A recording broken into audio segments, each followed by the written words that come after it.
Dawson. Good morning, my lady. This morning's witness is the Right Honourable Alistair Jack, DL MP.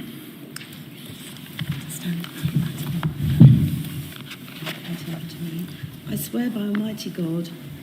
I swear by Almighty God That the evidence I shall give. that the evidence I shall give Shall be the truth. shall be the truth, The whole truth. the whole truth, And nothing but the truth. and nothing but the truth.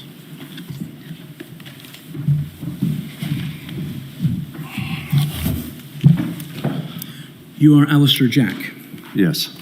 You've helpfully provided a witness statement to the inquiry under reference INQ 000360600. It's dated the 29th of November 2023. Is that your witness statement? Yes. Have you signed it? Yes. Do the contents of that statement remain true and accurate as at today's date? Yes.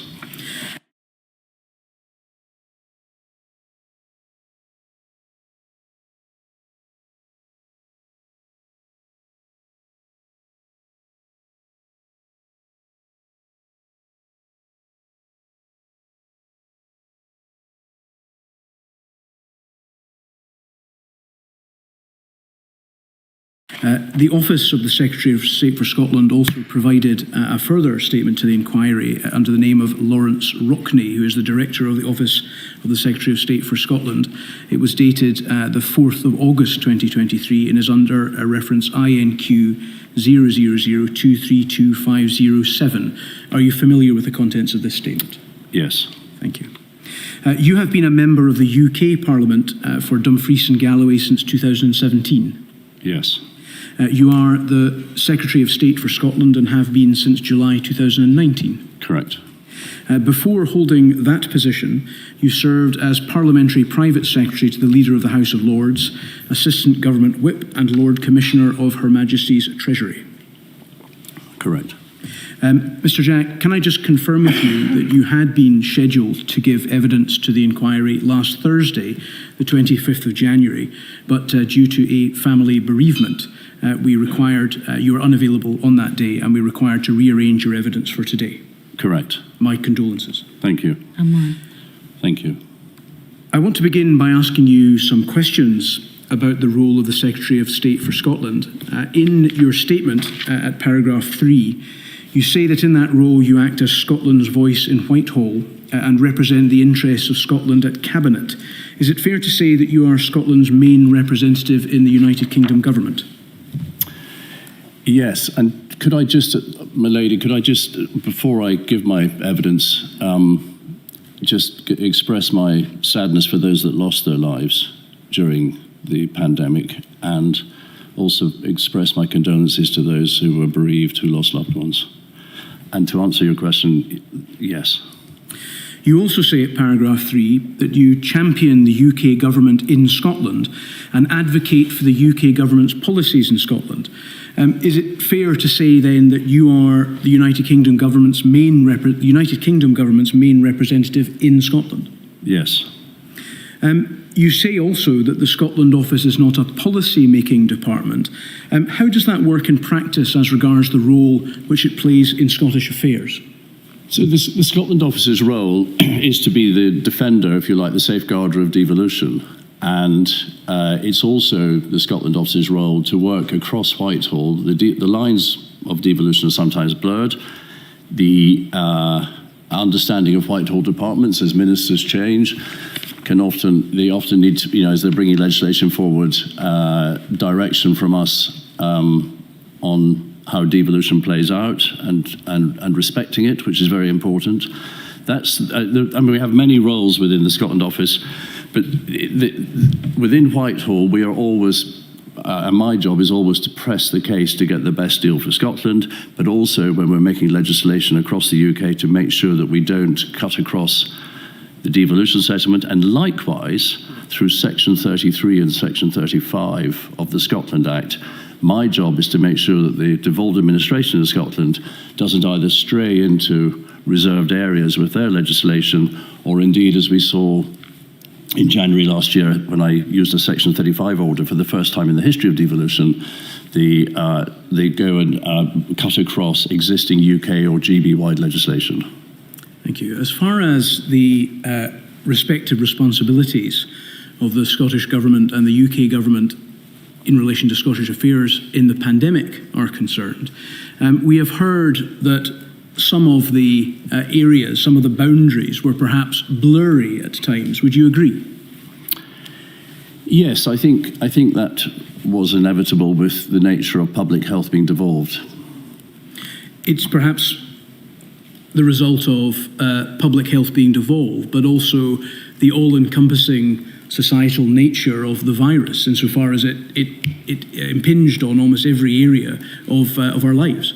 Yes, the virus knew no boundaries, and within the United Kingdom, I was always keen that wherever possible we were aligned, and a lot of the effort I put into was to try and have an aligned response across the UK. And as I say, there was much debate with the Scottish Government around the border, as they called it. Well, to me, and I said this many times then, it's a geographical border, not a physical border, and certainly the virus didn't respect any border. So I wanted us to be aligned as much as we possibly could be, understanding that under the public health response, which is the route that we went down, the public health was devolved to all the administrations. Before the pandemic struck, it would have been predictable, would it not, that a viral threat of this general nature would not respect man-made boundaries like borders or political constitutional settlements. Is that fair? That's very fair. What efforts were made in advance of the pandemic in order to try to clarify the respective areas of responsibility of the Scottish Government and the UK Government in the event that such a pandemic would hit? So I think that was an area that could have been better prepared for. Obviously, the devolution settlement happened in 1999. I think that would be one area that hadn't been prepared for. There was within Schedule 5 of the devolution settlement, there is, should I say, the reservation of emergency powers. The Civil Contingencies Act is reserved. Health and safety is reserved across the United Kingdom. And maybe we could have used one of those to deal with the pandemic response. We didn't. We went with the devolved public health position. And I think, I would hope, and I think it's in my recommendations in my witness statement, I would hope that we can plan better for another such event where we have a more centralized approach to our response, which will reduce the confusion that we saw with different rules that I didn't think made much difference to the outcomes, and the statistics prove that. Different rules for the sake of it, confusing the public. I think we need to move away from that, have more of a centralized response, and use the devolved legislation for the delivery of that centralized response. And that would be a recommendation I have for the future. Do I take it from your suggestion that there were different rules for the sake of it, that's your assessment of the Scottish Government's approach to its public health responsibilities? I felt very strongly that the Scottish Government we would meet with them and tell them what our plans were in terms of as we move the rules and regulations.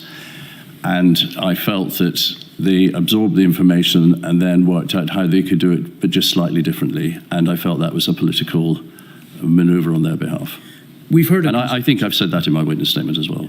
We've heard a considerable body of evidence from ministers within the Scottish Government who would suggest that your assertion that you made clear to them in advance what the UK Government's position was going to be was simply inaccurate. They have often complained in their evidence that they didn't know or understand the UK Government's position as regards what restrictions, for example, it intended to impose till the very last minute. Well, these situations are dynamic, and we did have officials talking to officials on the way through to coming to those meetings. We then had meetings where we agreed our position, and then we put forward as our spokesman at those meetings, because remember we're meeting ministers or first ministers from all the devolved administrations. The Minister for Intergovernmental Relations, Michael Gove, would have been the spokesman at those meetings, and we intended to make clear what our proposal was. We hoped that they would follow our proposal. if there was a misinterpretation of whatever we're discussing, that's when I would often step up and try and straighten what I thought was the position that we were trying to get over, if it was being, I felt, misinterpreted or misunderstood. But at all times we were giving the information of how we felt the regulations should be changed, and not a lot of information came back the other way. Particularly from Wales and Scotland, they didn't tell us what they were proposing to do, because obviously it was devolved, we had to respect that.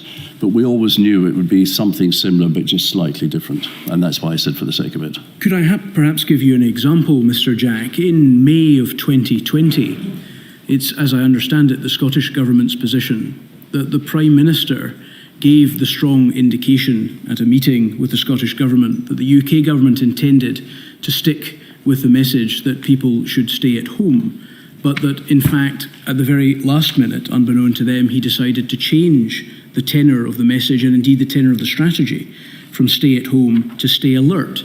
What's your comment on their assessment of that situation? Well, on that, I think the Scottish Government have a fair point. I think it was a matter of regret that we trailed stay alert in the papers the day before, and there was, at that point, to go a step further, there was a level of mistrust sort of baked into the system with after what had happened on March the 12th at the Cobra meeting, where the First Minister had gone out and announced quite a lot of things at her 3 o'clock statement. We felt that broke the memorandum of understanding, paragraph 12, which states that we have a sort of duty of confidentiality amongst us. And that was the day that, on the back of that meeting, then I went to Edinburgh in the evening and met with Jean Freeman. I was with her for, I think, 2 hours. For one of those hours, the Health Secretary, Matt Hancock, was with us, that meeting on March the 12th. Another thing that had happened, which came to light in May at that meeting, was that despite being with the then Health Secretary for 2 hours, at no point did she mention that they had discovered an outbreak at the Nike conference in Edinburgh. The Health Secretary, and I confirmed this with him yesterday afternoon, discovered that when the newspapers contacted him sometime later. So, you can understand there was a feeling with each side. There was, from that, well, let me put it that way, from that meeting, then, or going forwards, we were cautious because we didn't want announcements to be released early, or to jump the gun before everything had been agreed across Whitehall. And I think that speaks to what happened with the Stay Alert statement. It was just it was part and parcel of us being cautious as we announced things. Mr. Jack, would it be fair, given that explanation, to characterise the way in which the UK Government and Scottish Government interacted during this unprecedented medical emergency as tit for tat, or children squabbling with each other? No, I don't think that's fair, but I think what it characterised was that as you said at the beginning, my job is to go out and strengthen the United Kingdom and sustain the United Kingdom, and I do that every day of my working life. The First Minister's job, and I've said this at the dispatch box and other occasions, is she at the time saw her job as a leader of a nationalist government to break up the United Kingdom. That's what the Scottish National Party exists to do. And so it was inevitable that there would be tensions, and there always are in government. Devolution works very well, but it works very well when governments want to work together. When one government wants to destroy the United Kingdom and destroy devolution, then there are tensions. And so those tensions existed before the pandemic, during the pandemic, and they exist now today.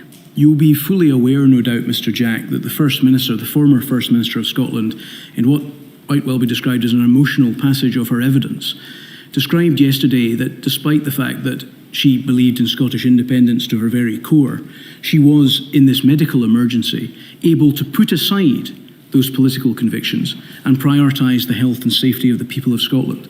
Did your pre-existing assumption about her political convictions result in you failing to be able to believe that she could do that? I didn't. Well, I watched that yesterday, and I saw that passage, and I didn't believe it for a minute. I mean, I looked at that passage, and I thought back in my experiences, and I looked at her performance, and I thought she could cry from one eye if she wanted to. Mr. Jack, you mentioned a moment ago, and you indeed mentioned in your statement, that UK departments at times have a limited understanding of the devolution settlement. Is that fair? I think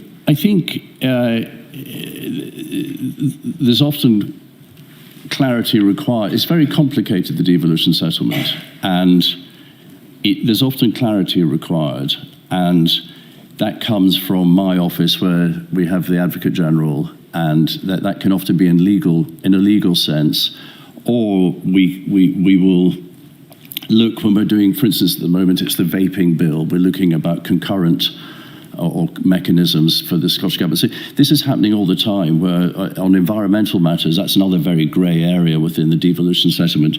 We're constantly working with the Scottish Government as to how that works, and it's particularly so more complicated now because of the UK Internal Market Act, which has the principles of mutual recognition and non-discrimination. So we're, on a weekly basis, officials are meeting the Scottish Government to discuss the impact of decisions within the, I mean, obviously recently the most significant one was the deposit return scheme, and how that impacted a single drinks industry across the UK, and I stepped in quite heavily on that one. But I had to do that because we had to protect a single drinks industry across the UK. So now, in the world outside the European Union, and with our own single market, which is so important to Scotland, and this is the last point I'll make on this, is 60% of our trade is with the rest of the UK. It is important that we work with departments taking decisions to protect the devolution settlement.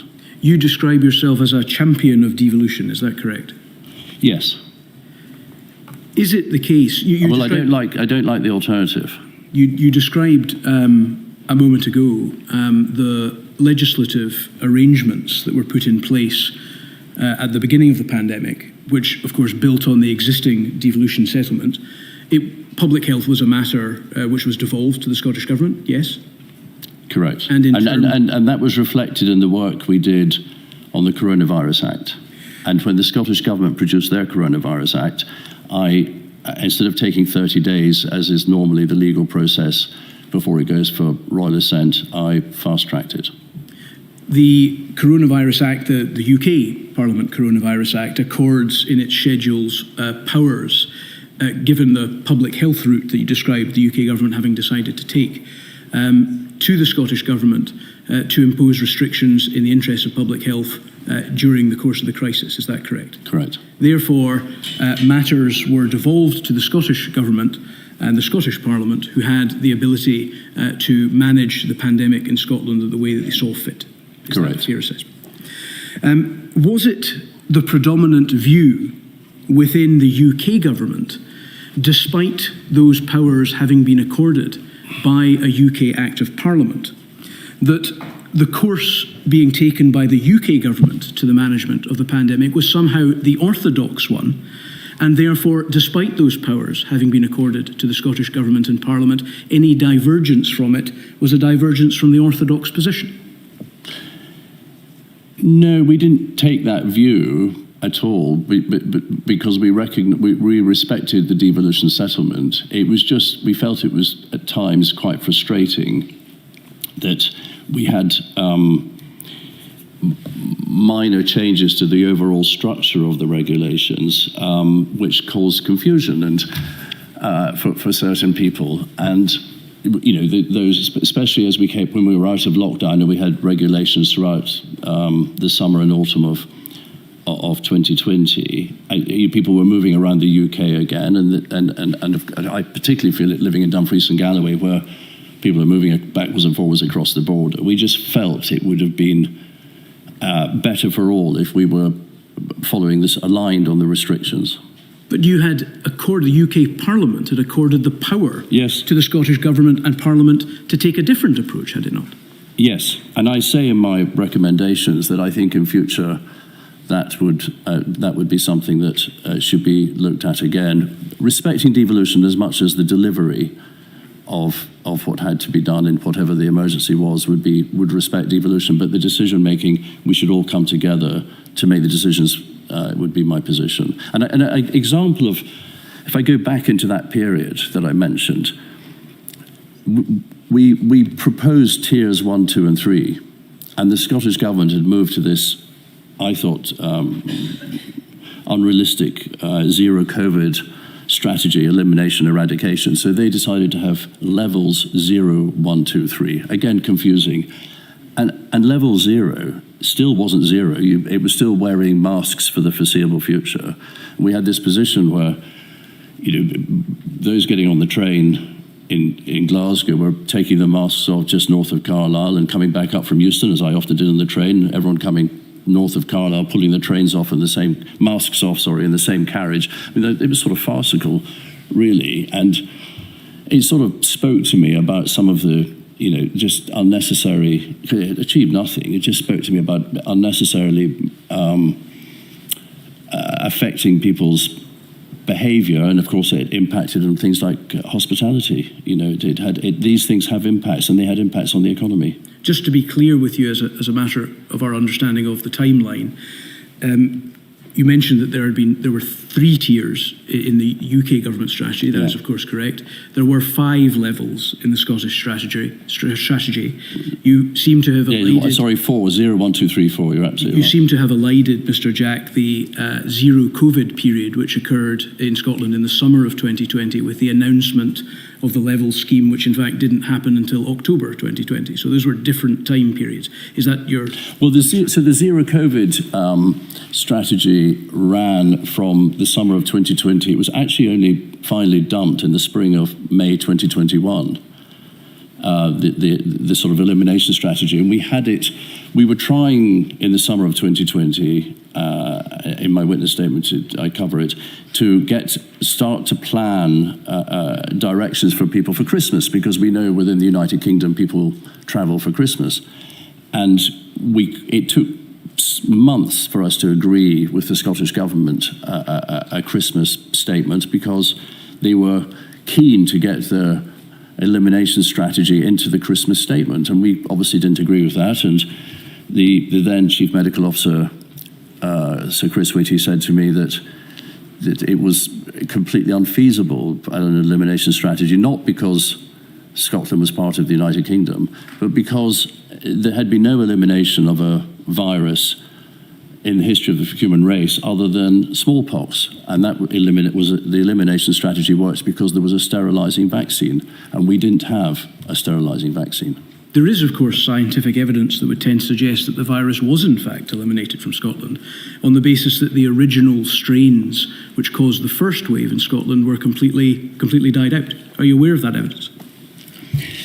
But the smallpox was eliminated, whereas... Obviously, we're more interested in COVID. Well, no, I know, but that point is that the point you make is not relevant, because the virus mutated. Smallpox was mutating when it was eradicated. This COVID was mutating and was not eradicated. Well, what's wrong with a strategy that seeks, whether it seeks elimination or maximum suppression of the virus? Is that not a laudable aim? Well, it didn't make any difference to the statistics in terms of how Scotland was performing against the rest of the United Kingdom. There was a misleading assertion from the then First Minister that the prevalence in Scotland was 5 times lower than the rest of the UK. But the Statistics Authority came out and said that was completely untrue. And so it was this mistaken information was guiling the public into believing that the elimination strategy was working. It wasn't working at all, and the details show that. You have asserted, Mr. Jack, that the decisions as regards the restrictions of the Scottish Government were politically motivated. Is that your position? Yes, a lot of them, yes. You have asserted that differences between the Scottish Government's restrictions plan and the UK Government's restrictions plan were for the sake of it. Is that right? Yeah, I don't think there was any. I don't think it was achieving anything that was necessarily being successful in suppressing the virus. It was just to appear different. Did you seek to understand the rationale behind these restrictions, which you appear to have assumed were different from the UK government's position for the sake of it? Yes, I mean, we looked at in detail at the difference, but it was, we're talking about differences about, I might be being flippant here and not entirely, but it was whether you have 6 people or 8 people in your garden, when we were outside and there's fresh air blowing around, whether they were allowed to go into the house and to use the loo or not, and on it went. I mean, they were things on the margin that we just didn't seem to be effective in suppressing the virus. And we know that the virus moved broadly across the UK in waves that showed that its impact was not, by any devolved administration, was not suppressed. But you personally, did you make efforts to try to understand why it was there were differences in the Scottish Government's approach to that of the UK government? No, I fully understood. I didn't have to make any effort to understand. You fully understood? I fully understood that it was being done to appear different to the UK government. The reason I ask is because in his evidence to this inquiry, the former Deputy First Minister, Mr. Swinney, said that he experienced no tangible presence from you in any aspect of the work handling the pandemic in Scotland. He was asked when he gave evidence whether he had made efforts to engage you in the pandemic response, and he answered, I think the short answer is probably no, because there was no real value in it. Because, as I explained in my witness statement, if the Scottish Government had a problem with the UK Government, the best way to solve it was to go directly to the person in the UK Government, and indeed we had interlocutors who were quite helpful in trying to help resolve these issues. In my experience, the Secretary of State for Scotland would have contributed nothing of any useful value in assisting us in that process. Is that an accurate reflection of what you did on behalf of the people of Scotland during the course of the pandemic, Mr. Jack? No, absolutely not. I mean, let's put some context in this. The former First Minister and the former Deputy First Minister, I'm not, on their Christmas card list. They were pretty. I mean, I ended up in court with them 4 times. Well, 3 times, and then the 4th one was the gender recognition. But I won on all occasions. John Swinney, on the Section 33 and something he was dealing with, and then there was the Supreme Court case that we won, and obviously there was the Section 35, and then he and the First Minister were gone shortly after. And they're not my fans, and I understand that. But to be clear, I put in a lot of work running into meetings. As I said earlier, I met with Jean Freeman on the 12th of March. Matt Hancock and I met that evening. Not that we heard anything about the outbreak that they knew about at the Nike conference in Edinburgh in February. I attended all the COVID-0 meetings. I attended the First Minister calls. I spoke up, for instance, on vaccines and vaccine delivery. And when the First Minister was saying there was a shortage of vaccines, I spoke to the vaccine minister. I established there was no shortage of vaccines for Scotland. I published every week the number of vaccines available. They then, we could see how many vaccines were being administered. It proved that there was no shortage of vaccines.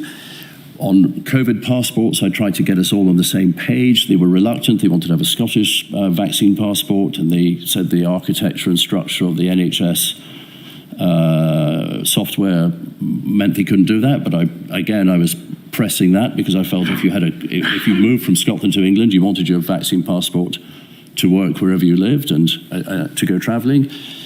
There were many areas where I pressed on international travel, on borders. I pressed back on the idea there was a physical border between Scotland and England, and we're one common travel area. It's just a geographical border. And the pushbacks or the encouragement to get alignment was not well appreciated. And to your point about going direct to Whitehall departments, since 2011, they've always gone direct to Whitehall departments because they don't like the Scotland office and they don't like my powers. And they make that very clear. And all that happens is the Whitehall departments come straight back to us.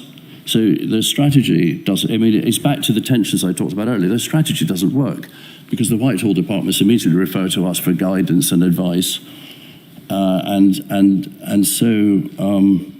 so we go on. In fact, Mr. Swinney's position wasn't quite as you described, because his position was that it was only you that were the problem. He, in fact, made quite clear that he considered there to have been good relationships between the Scottish Government and the Scotland Office under your predecessor's position.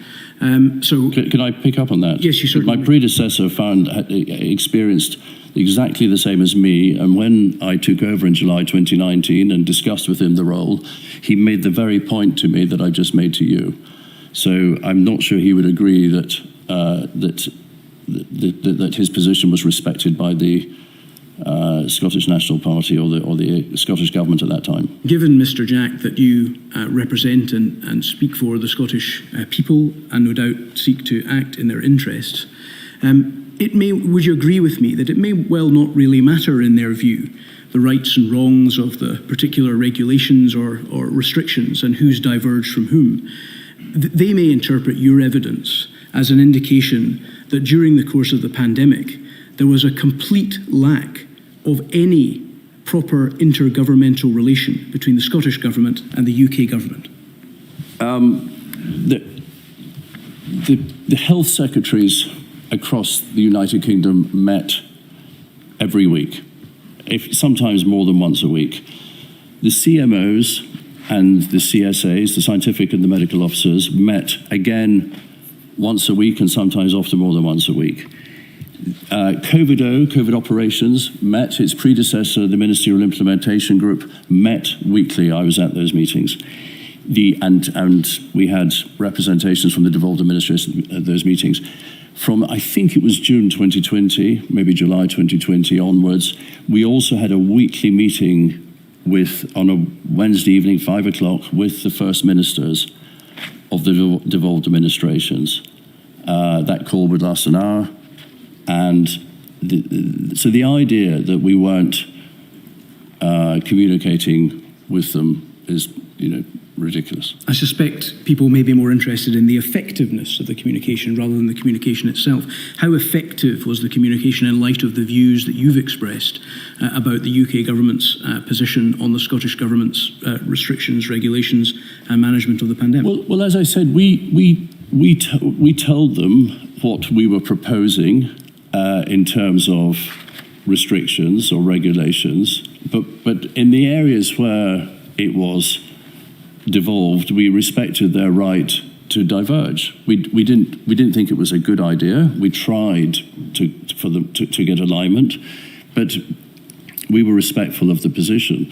Other meetings were about other things, like, for instance, one of the things my office was heavily engaged in was, and my role is to endorse them, is military assistance for civil authorities requests. And there was a huge amount of work went in to, whether it was the rollout of the vaccine, delivering testing centres, delivering PPE, emergency situations, getting someone off an island who was in a coma, etc., etc. Those things happened through my office. And when there was a real demand and a stretch on the army, because they were wanted in Wales and England as well, I would press hard directly with the Secretary of State for Defence to make sure that Scotland got all the soldiers and our army personnel they required. So these things were going on the whole time. The idea that there wasn't any communication or help from the UK government is wrong. And actually, if you look at my witness statement, my letter on the 2nd of February 2021 for the vaccine rollout, I wrote to the Scottish Government and offered military help because the vaccine rollout at that time was going more slowly than it was in other parts of the UK, and I wanted to speed it up. What notice was given by you or the UK Government to the Scottish Government about the introduction of the Eat Out to Help Out scheme? Again, it was discussed at one of the COVID-0 meetings, and as to the amount of notice we gave them, I could write to you on that. I can't remember. In her evidence, the First Minister has said she wasn't told about it. Is that correct? Possible. The health. I would expect we discussed it with the Health Minister. in her evidence, Ms. Forbes, the Finance Cabinet Secretary, also said she didn't know about it. Right. Is that correct? Well, I did. Eat Out to Help Out was a Treasury initiative. That's correct. And I would have to look at the details of who was told when and write to you on that. But did you tell anyone about it? I don't recall telling anyone about it, no. I don't recall. At the time when the Eat Out to Help Out scheme was introduced directly by the UK government in Scotland on the 3rd of August 2020, Scotland was, in accordance with your evidence, still pursuing its elimination strategy as you understood it. Is that right? Yes. That strategy sought to try to deal with the economic harm of the lockdown by seeking to try to revitalise business and redress the balance, I think, between the economic harm and the harm done by the virus. That was the theory behind it, I think. Yes, the harm was to the hospitality trade, and the hospitality trade had suffered a lot of harm, and they very much welcomed Eat Out to Help Out. Yes, in her evidence, Ms. Forbes recognised that there could be economic advantage associated with the concept. Yeah, well, there was. However, it was completely contrary to the Scottish Government's management strategy of the pandemic at that time, was it not? Well, they could have stopped Eat Out to Help Out in Scotland, and under the public health, they could have said, we don't want the voucher system to be available in Scotland. At the time, I've got no recollection of them pushing back and saying we don't want that. It was a direct UK action in Scotland, Mr. Jack. Well, it was, but the Treasury officials will have discussed it with the officials in the devolved administrations, and it will have needed to with the detail that went on behind it, it will have needed across government work. I mean, it's a question I would ask of the Treasury and Treasury officials, but it won't have come as a complete surprise, and nor do I feel the Scottish Government were bounced into it. I have no recollection at the time of them saying this is a terrible idea and we disagree with it. It seems logically unlikely that that could possibly have been their position when, as I think you accepted, the introduction or imposition of the scheme on Scotland was completely contrary to Scotland's management scheme and strategy at that point. But I don't recall at the time anyone saying we don't want this scheme and it's not welcome. I have no recollection of having to defend the scheme at the time. Could I just ask, Mr. Jack, can you go back to, you say they could have stopped it, what, just by using their general public health powers to close pubs or restaurants? Yes, there were many restrictions put on the hospitality trade, and they could have. I'm sure if they had, they could have said to the UK government, we feel that this will bring too many people into the hospitality trade for whatever reason. As it was, there were restrictions. So within hospitality, there were curfews. There was mask wearing to get up from the table and go to the loo. So they could have either imposed further restrictions, or they could have said to the UK government, that's not one for us. But I have no recollection of that happening or me having to defend it. We've heard a considerable amount of evidence from a number of witnesses about the general funding arrangements that exist between Her Majesty's Treasury and the Scottish Government. And indeed, we've heard quite a lot of evidence about the specific way in which funding worked during the course of the pandemic. Generally, the evidence tends to suggest that emergency funding awards were made by Her Majesty's Treasury, of course a reserved matter, and that in trying to ascertain how much would be given to Scotland, the general approach of applying the Barnett formula was generally the way in which it was done. Is that your understanding broadly of the way in which funding worked during the course of the pandemic? Yes, broadly. Yes.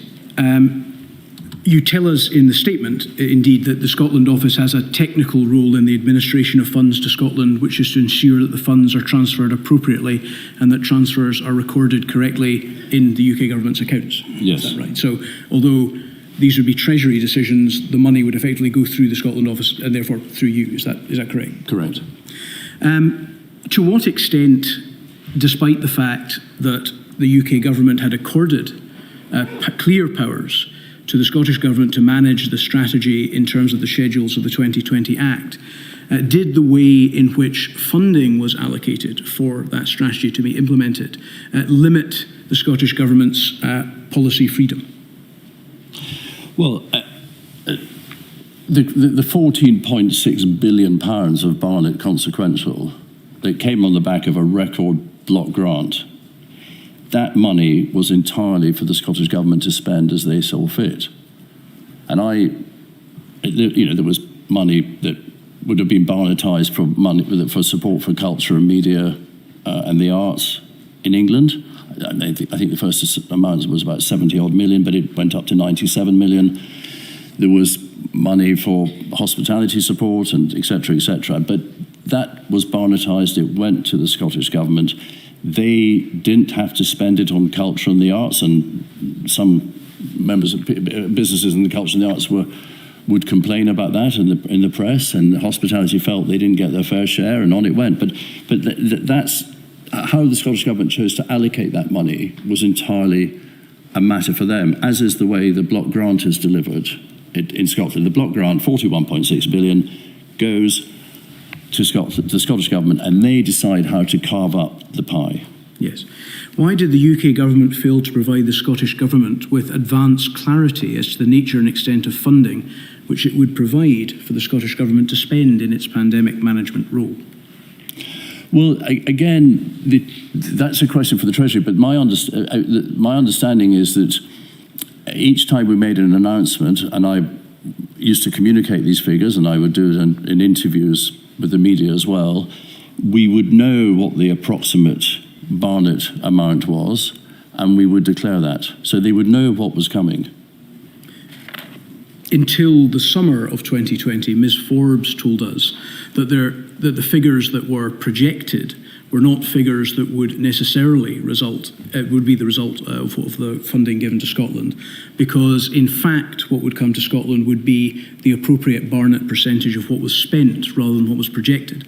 Correct. She told us that caused considerable difficulty in the management of the pandemic in Scotland. Well, that's how Barnet consequentials work. That's how the system operates. And actually, the fiscal framework has just been reviewed, and the Scottish Government have agreed to a continuation of that. The Barnet is effectively a look back on what was spent and how the division works, and then adjustments are made.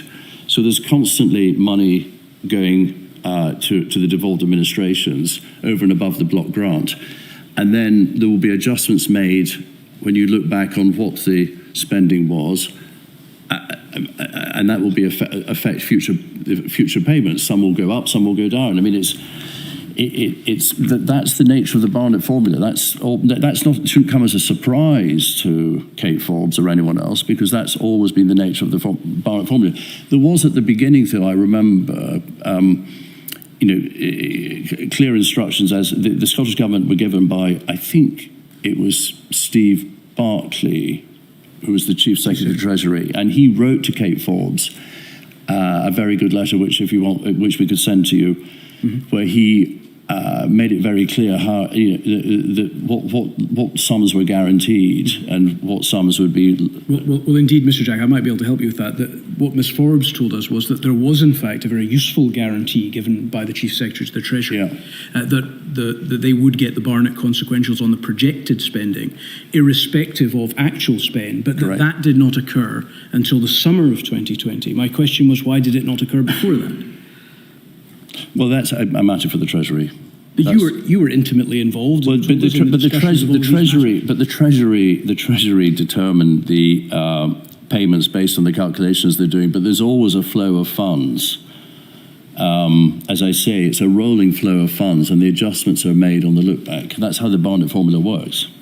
We've heard from a number of ministerial witnesses within the Scottish Government that considerable efforts were made by them in the period when cases started to rise again in around September 2020 to seek to secure guarantees from the UK Government that furlough funding would be made available in the event of the Scottish Government's assessment that the situation merited further lockdowns.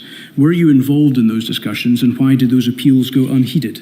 I was involved in those discussions with the Chancellor, and I felt that we were tackling the pandemic from the Treasury's perspective, furlough was a UK-wide policy. Mm-hmm. It supported 900,000 jobs in Scotland. It supported 137,000 self-employed jobs in Scotland. And I wanted that money to go directly to the businesses and the people, particularly the self-employed people, who needed that money. I wanted it to be a Treasury payment directly to them, because I felt that was the best way to go. I felt, as I've said before, that the virus across the United Kingdom moved in waves, but furlough should be a UK-wide scheme, and it should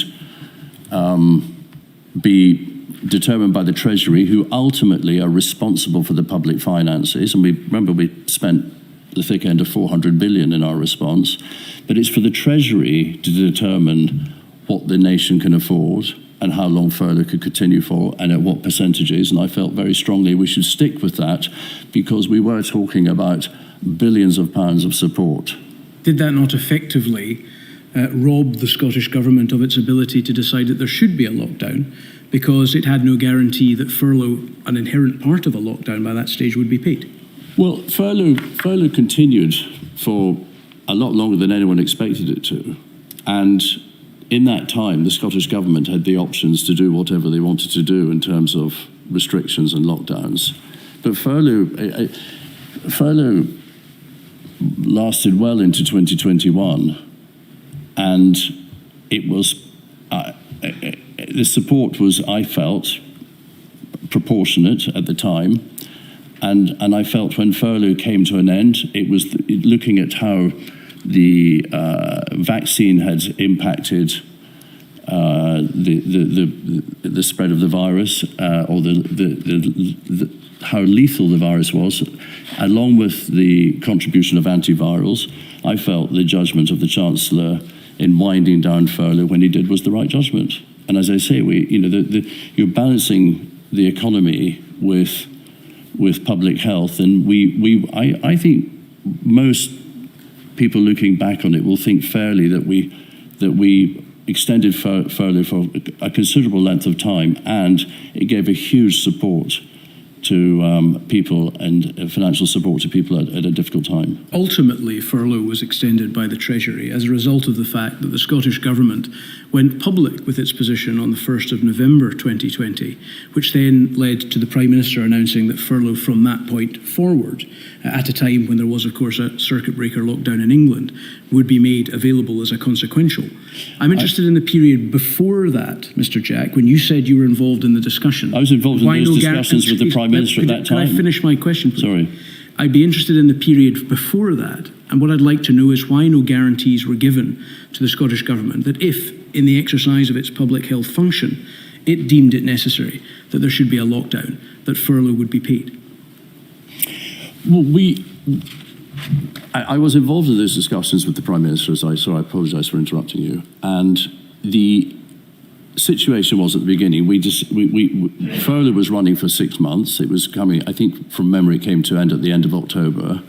There was deliberations, obviously, about how long to extend it for and on what terms it would be extended. There would have been different thoughts whether it should be at 80% or 70% or 60%, but it continued on the same terms when it was due for extension. But the Treasury, obviously, at that time, were running the slide rule over it and coming to their decision. But I was always clear in Cabinet that furlough, first of all, we needed to continue furlough for longer, and I was also clear in Cabinet that furlough would carry on being a UK-wide scheme, and we wouldn't regionalise it, because I felt that route, if we went down that route, then Andy Burnham's wanting furlough for Manchester, and Andy Street's wanting furlough for Birmingham, and on it goes, and everyone's got different furlough schemes and coming up with different reasons as to why the Treasury lose complete control of the public finances.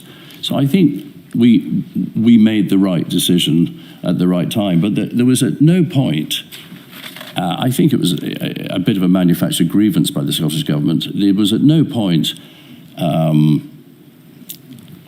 any reason that they couldn't, if they had to bring in a lockdown, because we were never going to say you're in lockdown and we're cancelling furlough. I mean, that wasn't how the Chancellor behaved, the now Prime Minister behaved, and it certainly wasn't how I was going to behave. Well, why didn't you just tell them that when they asked you about the position in September and October then?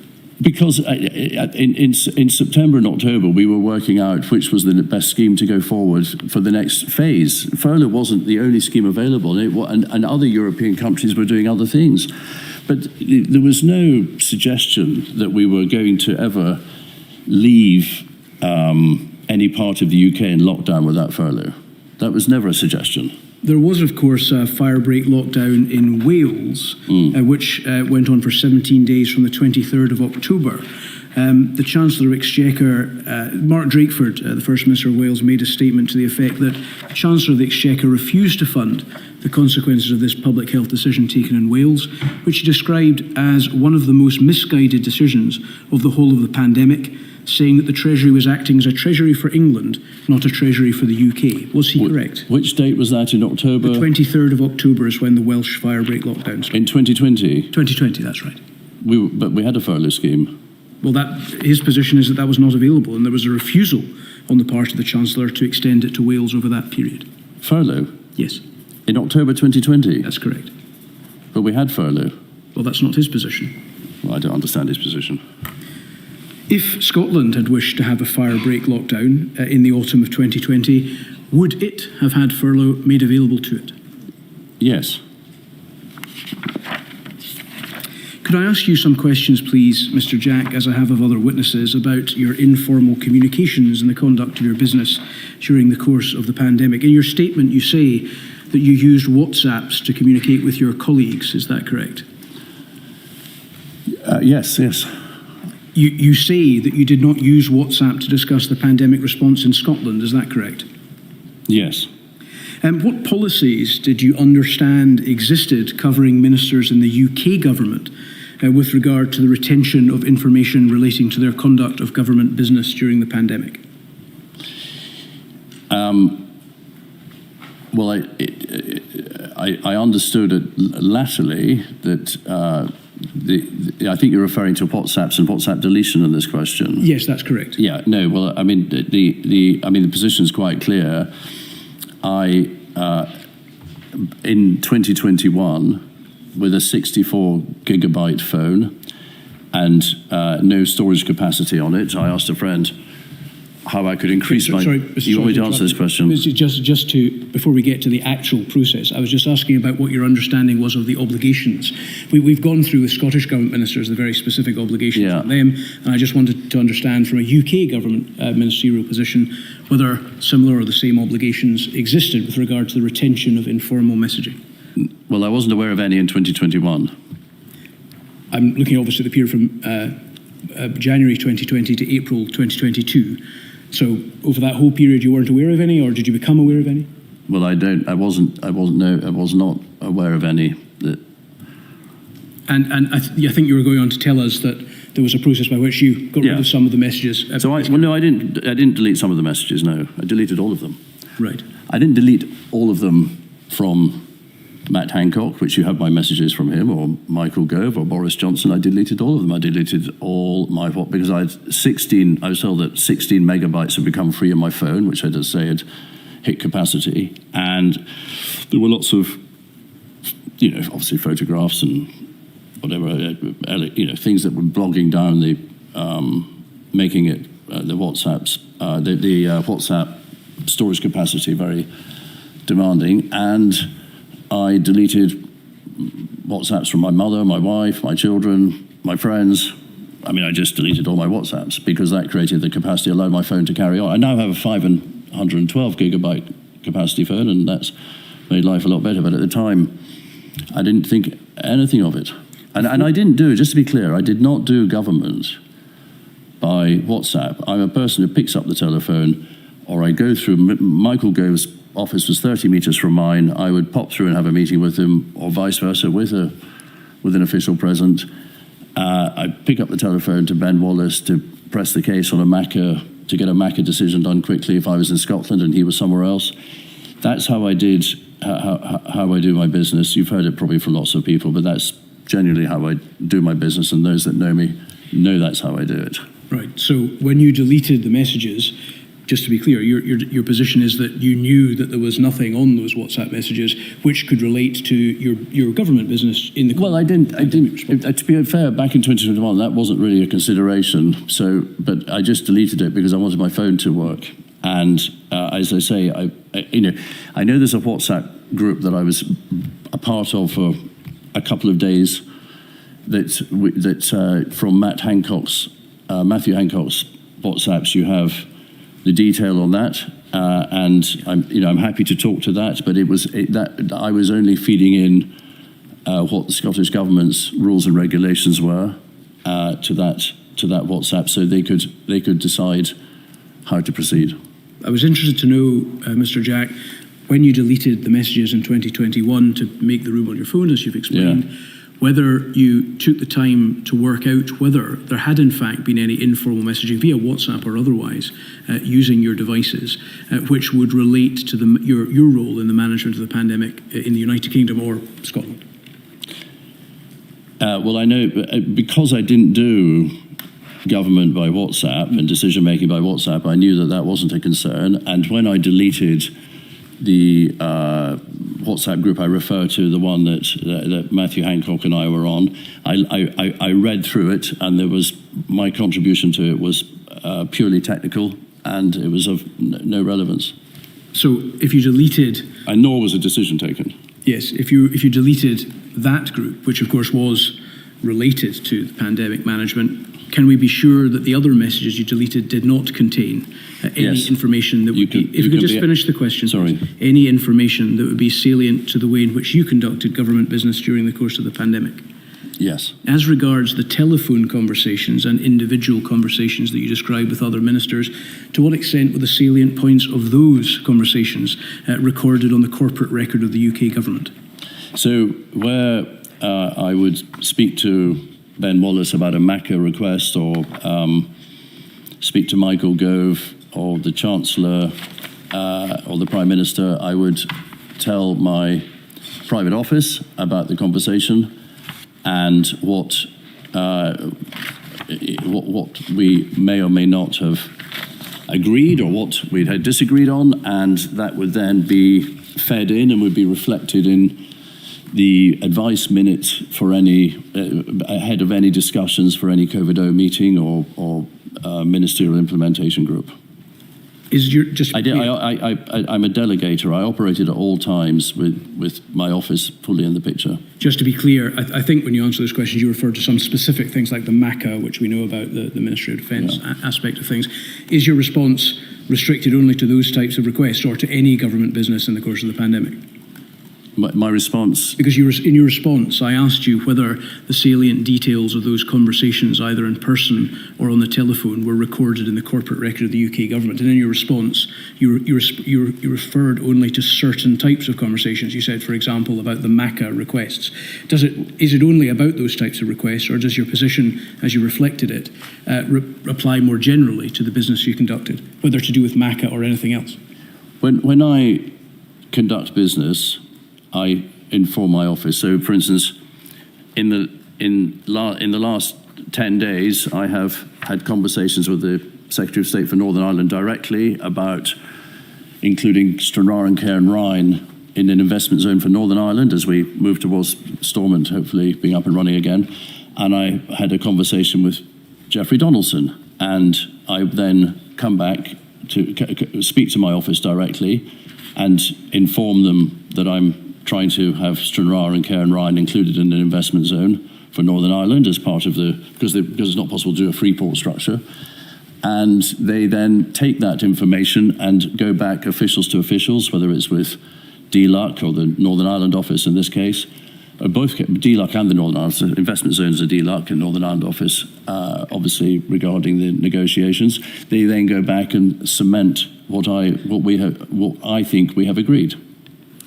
I don't think I'm any further forward in response to my question, Mr. Jack. I'm simply trying to ascertain whether, in the conduct of all of your government business relating to the management of the pandemic, Yeah. you would, as you have described for the MACA requests, have made sure that the salient aspects of any conversations, personal or on the telephone, would be recorded on the corporate record.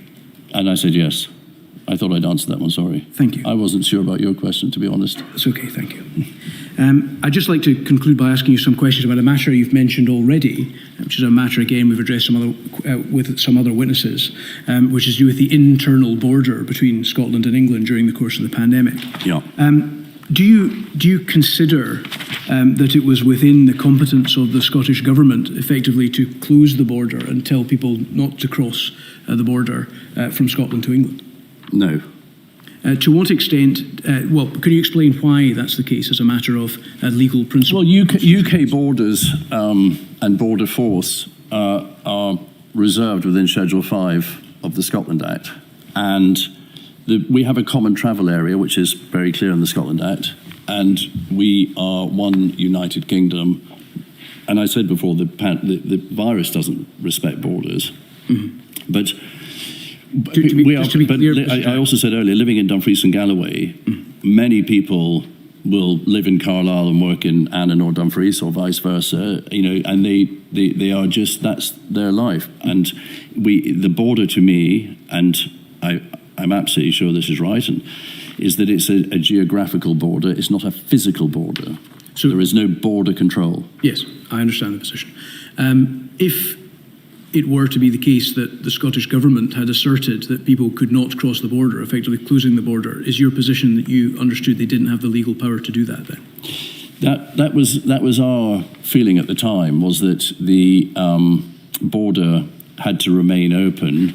Obviously in a lockdown and a travel restriction area of maybe, or if there were travel restrictions of 5 miles, those travel restrictions were relevant, but if you lived in Coldstream and across the bridge in Coldstream was where you got your newspaper from, that and your travel restriction was 1 mile, you could still go and get your newspaper. I thought the whole border thing was played very much to the trying to appear like Scotland was a separate country, a land apart.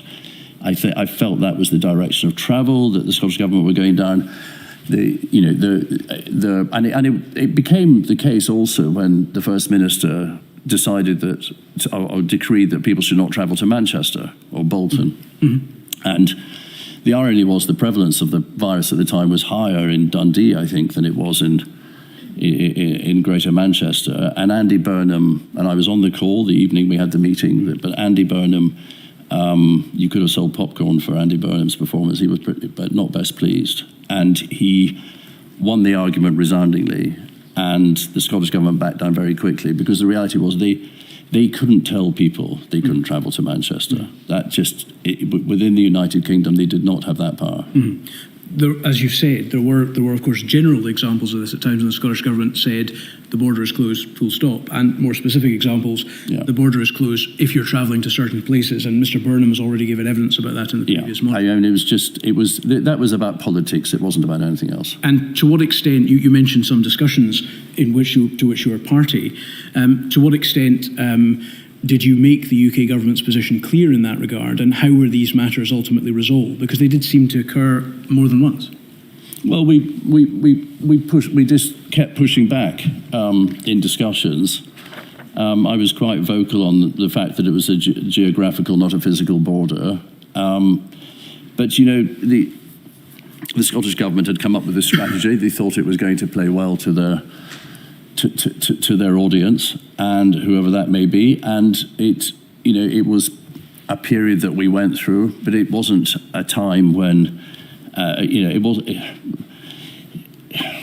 relations were strained, as I've said before already. So it was just another thing where we were saying, well, actually, there is not a physical border. There will not be border checks and border control. That's not happening. I suspect, Mr. Jack, if the Scottish Government were able to address your point, they might suggest that the audience to whom they were playing were the people of Scotland. Was that not entirely legitimate? Well, I'm not sure everyone in Scotland would have been signed up to to the idea, and certainly the people in the Scottish borders and Dumfries and Galloway weren't necessarily signed up if they needed to cross the border for business. As simple as that.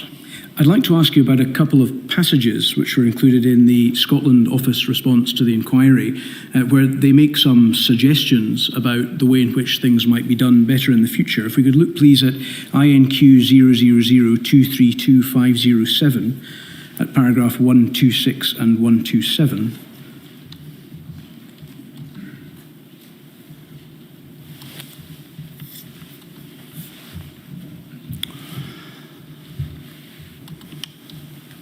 I'd be interested in your reflections on these passages, where it says, paragraph 126, just the second half, in addition, UK departments drafted a large number of officials into the response from across the civil service, meaning that knowledge and experience of devolution often varied, even on a shift-by-shift basis. This was particularly the case in the early stages of the response, but as the engagement structure settled and officers from the UKGG were deployed into the COVID-19 Secretariat, this improved greatly. And in paragraph 127, embedding an understanding of the devolution settlements early and at the core of response structures will allow the UK government to better engage the Scottish government. Future planning should consider the inclusion of liaison officers from either the territorial offices or departmental devolution teams into UK government departments, leading the response to ensure that senior officials have devolution expertise available to them. This seemed to us to be a helpful reflection on some difficulties the UK government had experienced, and I was interested to try and explore, based on your experience of engagement with the Scottish government, whether you agree with this proposal and how you would see that working. Well, I do agree with it, obviously, and I think the next national emergency may be very different, but if it were another, let's just go, because there's an inquiry about COVID, let's imagine it's another pandemic. Thank you. I believe that we pull together the devolved administrations into one centralised, with the UK government, one centralised decision-making body, and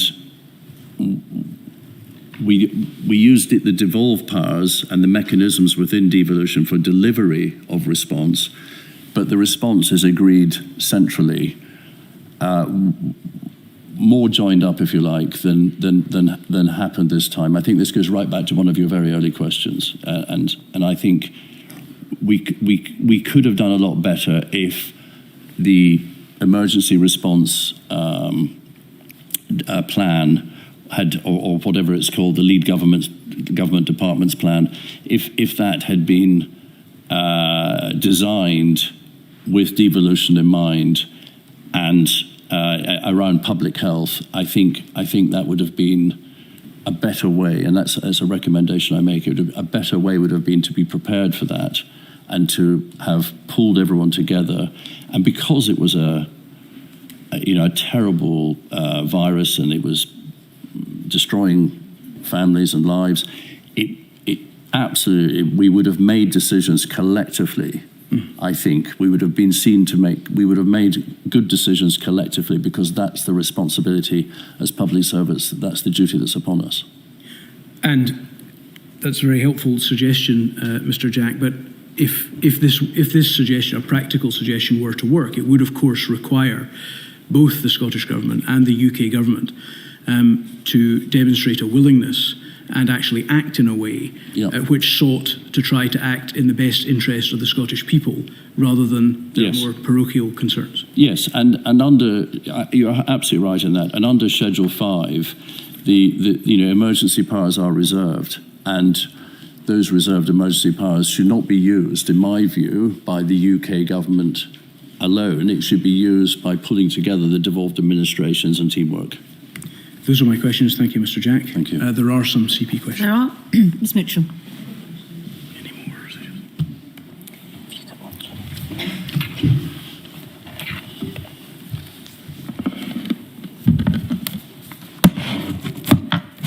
Mr. Jack, I appear as instructed by Amar Anwar and Company on behalf of the Scottish COVID bereaved. Mr Jack, I don't wish to take up any more time than necessary of the inquiry's time in relation to WhatsApp, so my questions are very brief. The first one of these is, when did you clear your messages? Well, that's in my witness statement. It was in November 2021, on the 15th of November, or the 17th. It's in my witness statement. Thank you. And when you did that, did you consider that information that you held may be relevant to a possible future inquiry? And if so, did you have any thought process about maybe it would be a good idea to save these to help me recall contemporaneous events, etc.? No, I didn't. I was quite keen for my phone to start working again. But more importantly, I knew that I did not take government decisions by WhatsApp, and that will be borne out by the WhatsApps of ministers that you do have. You will see that was not something that I was in the habit of doing, and I certainly had not done. Well, we certainly have limited access, indeed, to some WhatsApp messages that you were involved in. Yeah. But you gave evidence in your written statement, for example, that you recall sending messages to Cabinet colleagues about specific policy matters. And I'm just wondering if we could perhaps take it away from your specific circumstance of your phone not working. Do you think it's a good idea if these contemporaneous records are somehow available and kept to be stored, so that in the event of a public inquiry, those matters can be placed before an inquiry? I do. And I think if I could turn the clock back, knowing what I know now, I would have sought a different solution for my lack of storage capacity. I mean, I'm a bit of a Luddite. I'm the only member of the Cabinet not to have any social media accounts. Okay, it's not something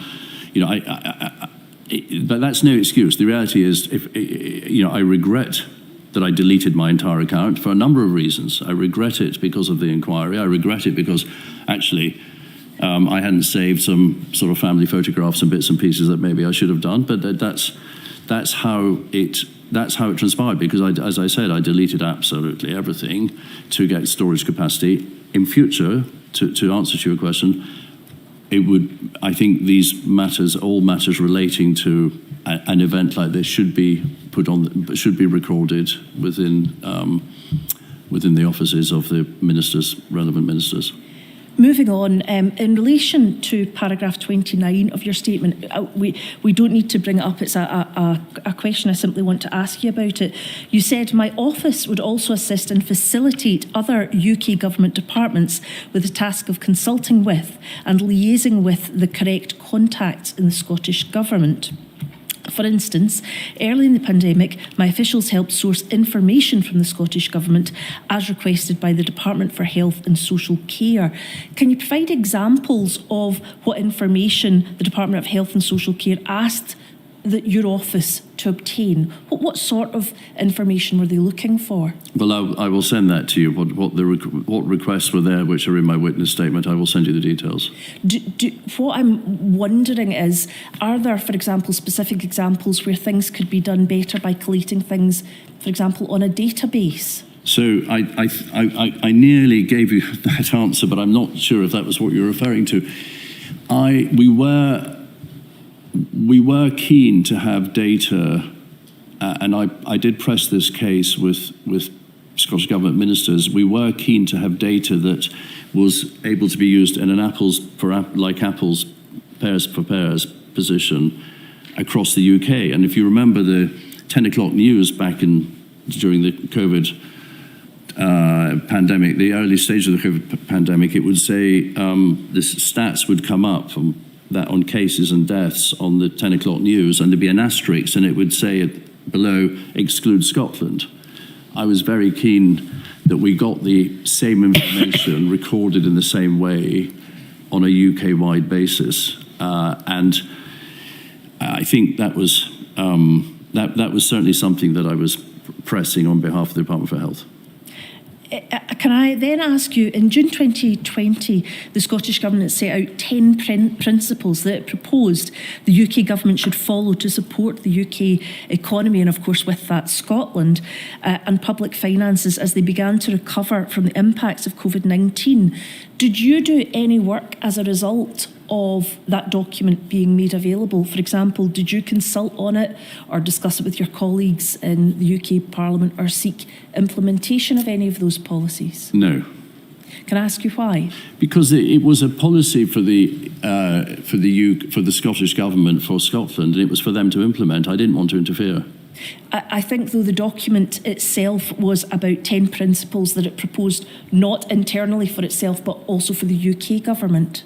Well, the UK government the Treasury had their own strategy, the Chancellor had his own plans, and that in terms of respecting devolution, we were respecting devolution, but that broader position was, I would say, was broadly reserved. I mean, it's always at blurred lines within the devolution settlement, but it was broadly reserved to the UK government. But it was, if the Scottish Government wanted to follow those economic plans that they had, which they want to do, that's for them. But it wasn't for the Treasury had their own plans. Yes, I think it wasn't really, it wasn't plans, it wasn't specific plans, it was a group of guiding principles that they thought would be helpful to state to assist the UK government to follow, to support the UK economy and public finances. Not engage in... If we went through them one by one, we might find that quite a lot of them we were already doing anyway, and some of them we may have disagreed with, but I haven't, without having them in front of me. I see, but did you do any work on them at the time? Like, did you think, I should maybe speak to someone about these or implement them, or did that thought process come to you, or did you simply not engage with it? The Scottish Government did not send it to me, and I did not do anything with it. The inquiry has heard evidence from Mr Swinney. He was unaware of your concern about data being England only when some UK decisions were taken. Were you involved in any part in trying to ensure the easy flow of data? Because we've heard quite a lot in Module 2, the difficulties initially early about data in Scotland not being able to be used by the UK government. Did you form any part in trying to assist in that process? Yes, I pressed, and my officials pressed, to standardise data across the UK. There's been a subsequent bill in Parliament coming forward on data, and I'm still trying to get us all in the same data sets going forward. Part of the, there was resistance from the Scottish Government. They wanted to measure the COVID deaths in relation to those that had contracted the virus differently. And I think by differently, do you mean in different timescales? In different timescales, sorry, yes, you're absolutely right. And I was keen that we all got onto the same page, but, because you weren't comparing apples with apples, as I said earlier, but that wasn't possible, and as I say, ultimately it was devolved, and therefore I had to respect that. How quickly were you able to act upon? I mean, it became clear pretty quickly that there were being UK decisions that needed to be made with England-only data and a problem with Scotland. How quickly was the Scottish office at your office able to react to that and to try and assist? Well, it was a matter of, it was a matter, and in the early months, it was an ongoing. We were looking at the data, the CRIPs as they're called, on a weekly basis, sometimes on a daily basis, and it was a matter of frustration that the Scottish data was not being submitted. You say in your statement, again, I don't need it to be brought up, but I'll just refresh your memory as to what was said.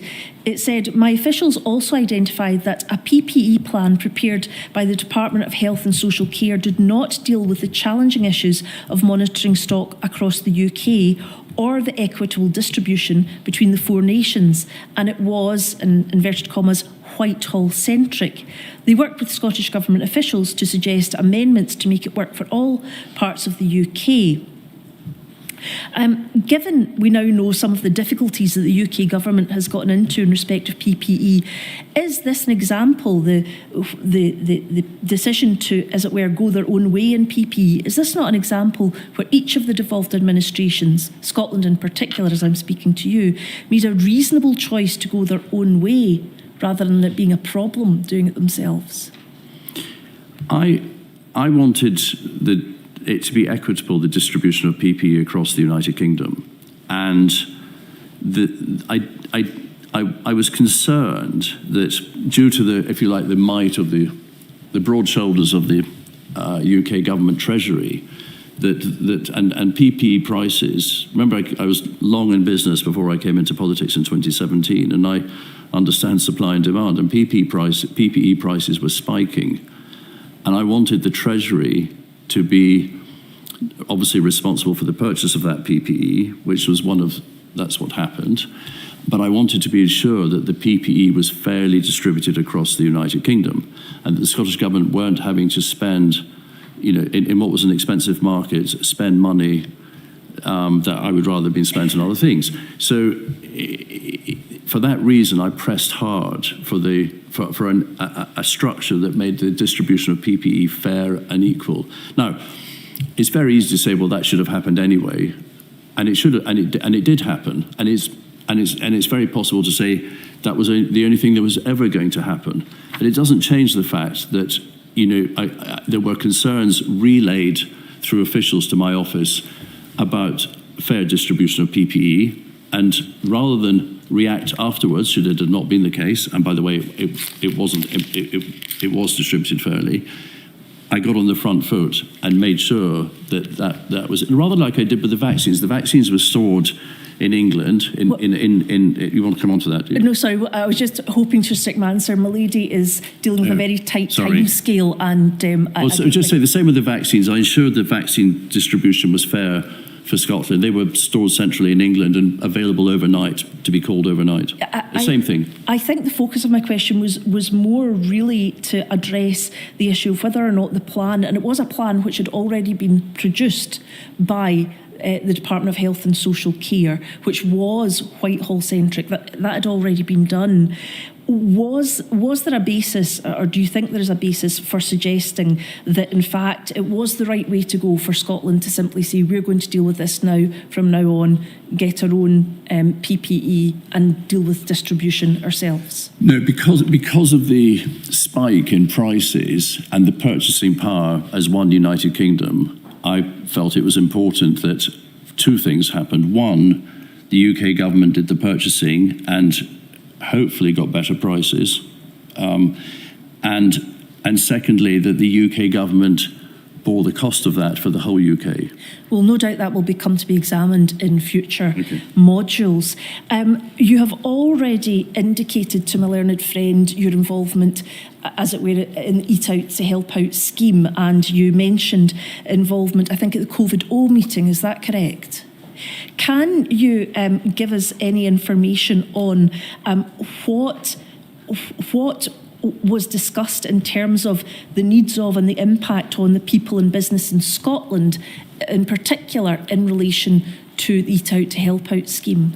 The reason why I ask is everybody we've asked to date, almost every person has said that they were unaware of this scheme before the Treasury announced it. So it would be helpful if you're able to give us some insight into what involvement you had in relation to Scotland.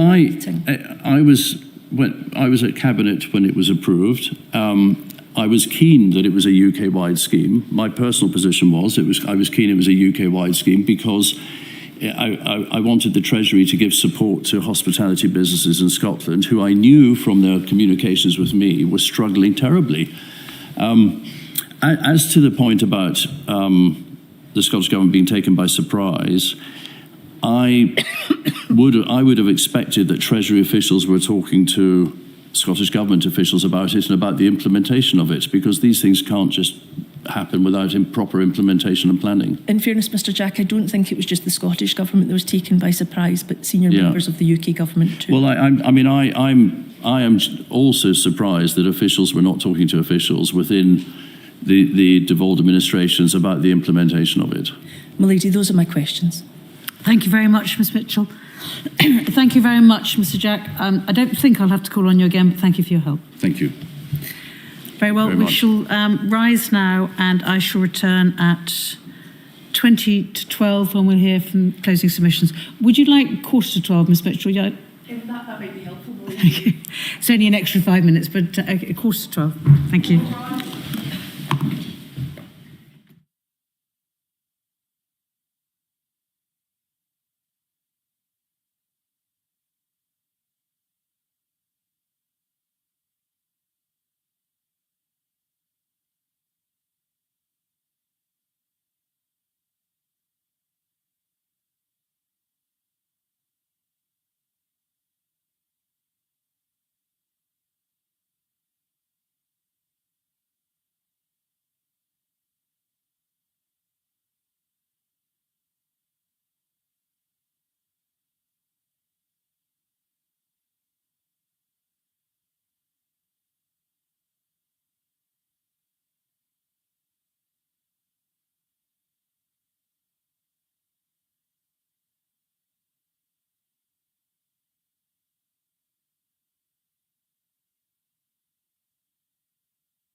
We now begin closing submissions. For those who are following proceedings, just so they understand, the call participants can make closing submissions either orally or in writing or both. And now what's going to happen is 4 call participants have chosen to make oral submissions, but they will be supplemented by their written submissions so they can just focus on the main highlights. Ms Mitchell. I'm obliged, my lady. I appear on behalf of the Scottish COVID bereaved as instructed by the inquiries team at Anwar and Company. At the outset of this module, Counsel to the Inquiry set out stark terms the devastating impact of the pandemic on the people of Scotland. At this time, with the total number of COVID deaths reported in Scotland up to the 31st March 2022 being 14,130. While it may be tempting for some to think that the days of COVID deaths are behind us, in the week ending 21st January 2024, there were 23 COVID deaths in Scotland. Many more, some with us here today, are suffering from the effects of long COVID. Whilst during the course of the pandemic, some wanted a good old-fashioned rammy so they could think about something other than sick people, the bereaved did not have that luxury. For those whose loved ones died in hospital, in care homes or prison, alone or surrounded by strangers in face masks and gowns, all they now have are their thoughts and their memories of their loved ones. They do not wish them to be just another statistic or another sick person. For the bereaved, of course, they were far more: mum, dad, partner, husband, wife, brother, sister, son, daughter. It was in memory of those loved ones that the bereaved campaigned for a public inquiry because they wanted answers. They did not campaign for this inquiry to discuss WhatsApps and the minutiae of Scottish Government guidelines. It is a matter of deep regret for the bereaved that these important matters have been, through no fault of the inquiry, overshadowed by the absence of WhatsApps. Some of the best evidence in Module 2 came from informal communications, unguarded, contemporaneous messages which helped to provide answers to the questions of what was happening in Whitehall and why. The actions of Nicola Sturgeon, Liz Lloyd, Jason Leach, John Swinney and others have robbed the bereaved of those contemporaneous messages and with them answers to questions. The Scottish COVID bereaved, like many Scots, tuned in almost religiously to Nicola Sturgeon's daily COVID briefings. During the pandemic, many of us saw more of the First Minister and Professor Leach than we did of our own families. It was at one of these daily briefings that Nicola Sturgeon was asked if she could guarantee to the bereaved that she would disclose private emails and WhatsApps, that nothing would be off limits to a public inquiry. The SCBA took her at her word. The Scottish COVID bereaved say that when Nicola Sturgeon told the Scottish public that she was prepared to give an assurance she would disclose messages that she knew she had deleted, this was not just a failing to be clear in an answer. It ought to have been made clear that she and other Scottish ministers routinely deleted important information relating to the pandemic and that it was beyond the reach of freedom of information legislation and public inquiries. My lady, in concluding in relation to this issue, it's hoped that those within the Scottish Government reflect on the fact that each minute this inquiry spent at these hearings, very properly of course, addressing the deletion of WhatsApp messages was a minute that could not have been spent exploring substantive matters, a minute that brought the bereaved no closer to the answers they seek. These past 3 weeks have revealed, however much the Scottish Government may seek to differentiate itself from the UK Government, that many of the same mistakes were made in Edinburgh as were made in London. A failure to learn the lessons from previous outbreaks, a failure to have a proper pandemic plan in place, a failure to have a proper testing regime, if indeed any ability to test, a failure to lock down in time, a failure to recognise the specific impact on health and social care sector, a failure to protect the most vulnerable, and a failure to properly consider the effect of their decisions taken on loved ones, for example, those unable to visit loved ones in hospital, and of course the effect of transfer of vulnerable people into care homes. In our closing submissions to the inquiry in Module 2, the Scottish COVID bereaved described the UK Government's response from the period of 13th March 2020 to the issue of the stay-at-home order as being 10 deadly days of delay. It was with disbelief that the Scottish COVID bereaved learned that the dither and delay at the heart of the Scottish Government started long before then. On 21st January 2020, Mark Woolhouse, Professor of Infectious Disease Epidemiology, contacted Dr. Catherine Calderwood, the Scottish Government's Chief Medical Officer. Professor Woolhouse was concerned about the emergence of a new virus. From round about January 10th, 2020, he thought it was very likely that we would have a pandemic and thought the Scottish Government needed to quickly engage with it. Professor Woolhouse gave evidence of the warnings he gave to Dr. Calderwood that the virus was completely different magnitude of the problem than swine flu, the risk of mortality among vulnerable patients, epidemiological modelling predict at least half of the population would become infected, the gross mortality rate would triple, and the health system would become completely overwhelmed. On the 26th January 2020, Professor Woolhouse sent a further email to Dr. Calderwood setting out the non-pharmaceutical interventions required to deal with the situation. Despite these credible and dire warnings, there was a lack of urgency on the part of the Scottish Government. So frustrated was Professor Woolhouse that he had to email Dame Sally Davis, the UK Government's former CMO, and ask her to get Dr. Calderwood, in effect, to listen to him. We can only wonder how many lives could have been saved if Professor Woolhouse's warnings were taken seriously at the time. The evidence led before the inquiry has left the SCB, Scottish COVID Bereaved, with a great many questions played about the part of Dr. Calderwood and the information provided as the main conduit, as she was described, of information on medical matters to the then First Minister. This module is not whole without her evidence, and the SCBA look forward to hearing her evidence in due course. The inquiry will have to consider whether the Scottish Government had the right advisers. During the pandemic, it was clear to anyone who turned on the TV or radio the extent to which First Minister was reliant upon the advice of the CMOs, Professor Smith and Professor Leach. While these advisers had experience in public health, their backgrounds were in obstetrics, general practice and dentistry. Were they the right experts to help a government fight a deadly disease such as COVID-19? From the evidence led, it appears that at least one expert did have direct access to the First Minister, Professor Sridhar. The SCBA thanked her for selflessly placing herself in the front line against the pandemic.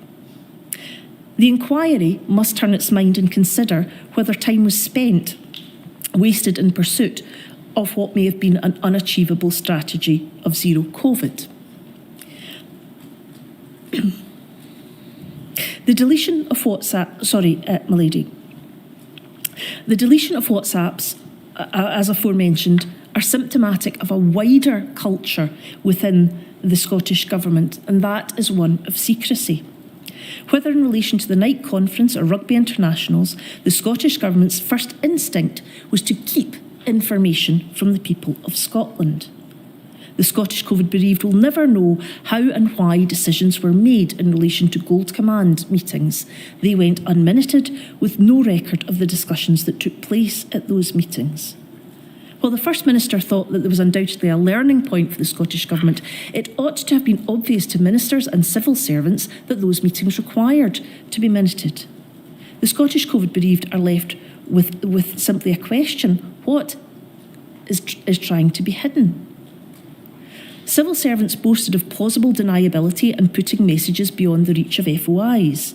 The National Clinical Director gave the now First Minister a how-to guide on breaking the rules that the rest of us had to follow.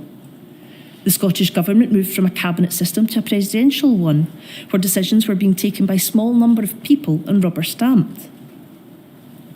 This module deals with government, but it did raise and touch on other issues, milady. And of course, the Scottish COVID Bereaved are aware that further modules will deal with matters, particularly in relation to the evidence of Dr. McCaskill.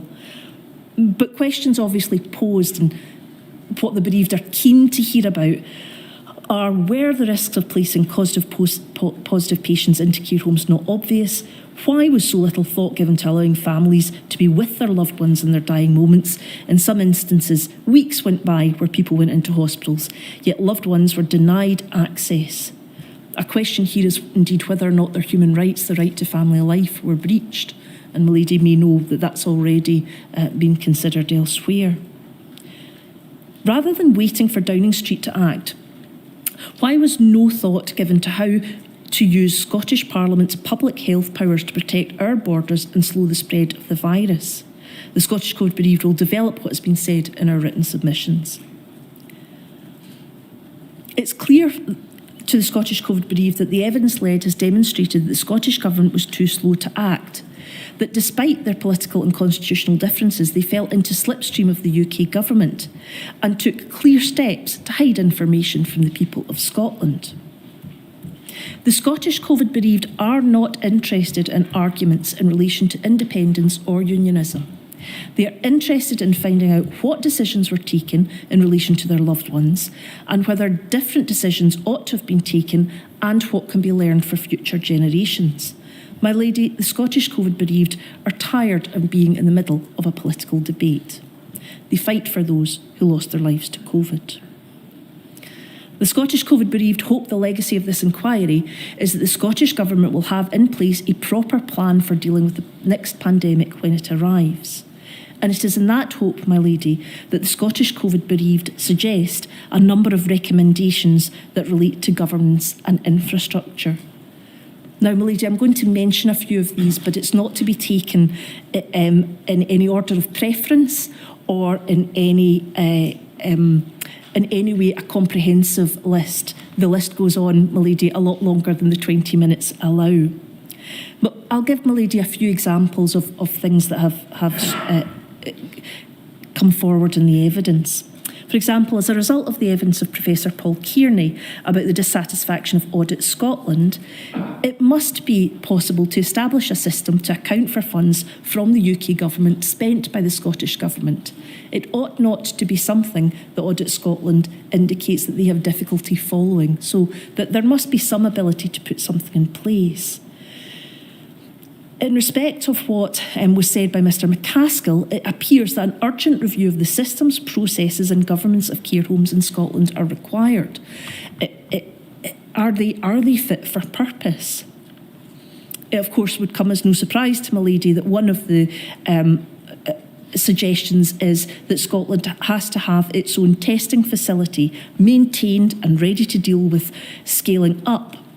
To have a draft written strategy on testing. My lady will recall the somewhat surprising evidence that was described as an informal policy, and I think my lady interjected to say that perhaps there hadn't been one, that an informal unwritten policy was in fact not fit for purpose. Of course, as said before, one of the recommendations the Scottish COVID bereaved are keen to see implemented is a change to Scottish Government policy requiring retention of any electronic communications which relate to the business of government. And also for consideration to be given to change the FOI policies that are currently in place. Because as we heard in evidence, those are only required of civil servants. And it meant that each individual minister, with regards to whether or not they were obtempering guidance or not, decided whether or not to delete or not to delete their messages. As suggested by expert witnesses McMenamin and Finn, it is suggested that the Scottish Government should consider having an overarching health protection structure to be put in place.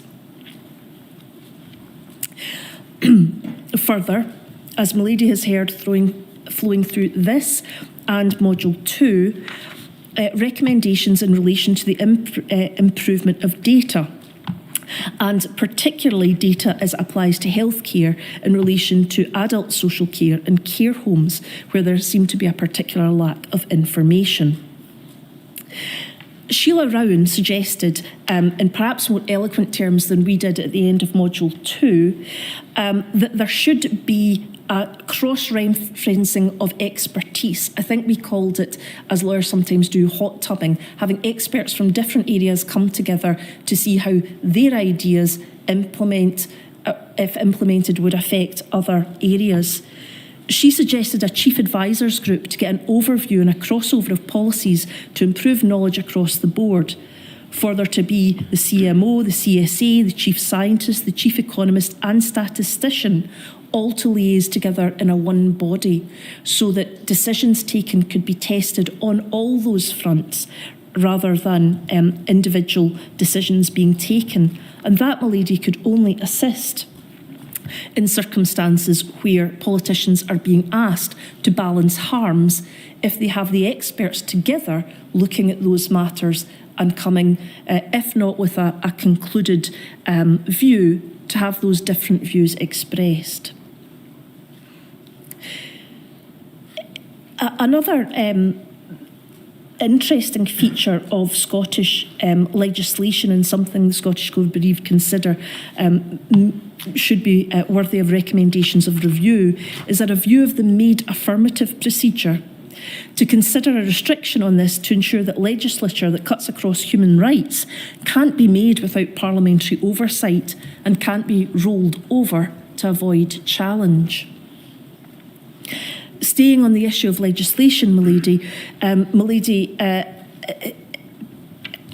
heard the evidence of the expert who agreed, I think, with Milady's propositions about the unintelligibility of legislation in respect of what people should do to not fall foul of the criminal law. Of course, criminal law has to be Article 7 compliant, and a pandemic of all times, people ought to be certain that they know what the law is and what behaviour is likely to breach it. Draft legislation can be drawn up in non-pandemic times and adapted rather than have rushed legislation which was not comprehensible. Milady, further, the Scottish Code Bereaved consider that a body should be set up, as with the UK Government, to oversee special advisers. The Scottish Code Bereaved consider that the Special Advisers Code is not sufficient for purpose, Milady, to ensure that there is proper consideration given to the oversight of special advisers in the Scottish Government.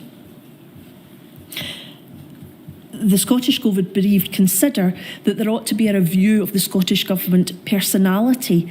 Its secrecy, Milady, is out of step with what the public want. The public want transparency in government. And the FOI jokes show a government unwilling to be scrutinised. And it is clear, Milady, with difficulties even on obtaining disclosure, that there must be a better focus placed on allowing people to understand the detail of what goes on. These are meetings on behalf of the Scottish people, for the Scottish people, and there's no reason that there should be any secrecy in that regard. Milady, I'll conclude just within time with two further suggestions. Consideration of what was being described as pandemic budgeting agreement. Milady will have heard the evidence of Kate Forbes and the efforts that were made to assist in the problems of pandemic budgeting. It's respectfully submitted that if such a body is put up in place at this time, or a budgeting agreement is put in place to allow the flow of money in an easier way, that would be one of the most basic ways in which issues that don't need to be problematic in a pandemic and don't need to draw focus of time and effort could be dealt with in advance, in order that the focus can be placed simply on the virus. Kate Forbes also mentioned that in order to provide a proper system of governance, I suppose, it means proper investment in infrastructure of government, and she was clear that this should be done before the next pandemic, and they shouldn't be on the hoof trying to make up new systems when they were there. Before the Scottish Code Bereaved finalise our submissions in writing to you, Milady, we wish to ensure that we've considered all the disclosure, and we have also listened carefully today to the views expressed by other court participants. Milady, the Scottish Code Bereaved are obliged to the inquiry for coming to Scotland. Indeed, I think members of the Scottish Code Bereaved have written on their own to express their thanks, not only, Milady, to those at front of house, as it were, but those behind the scenes who have assisted what has been, at times, a very difficult experience for them in coming to hear evidence. And I conclude simply by saying that those are the submissions at this stage on behalf of the Scottish Code Bereaved. Thank you very much indeed, Ms Mitchell. And indeed, we have received messages, and they've been very welcome and very touching. We're very grateful. Mr. Friedman.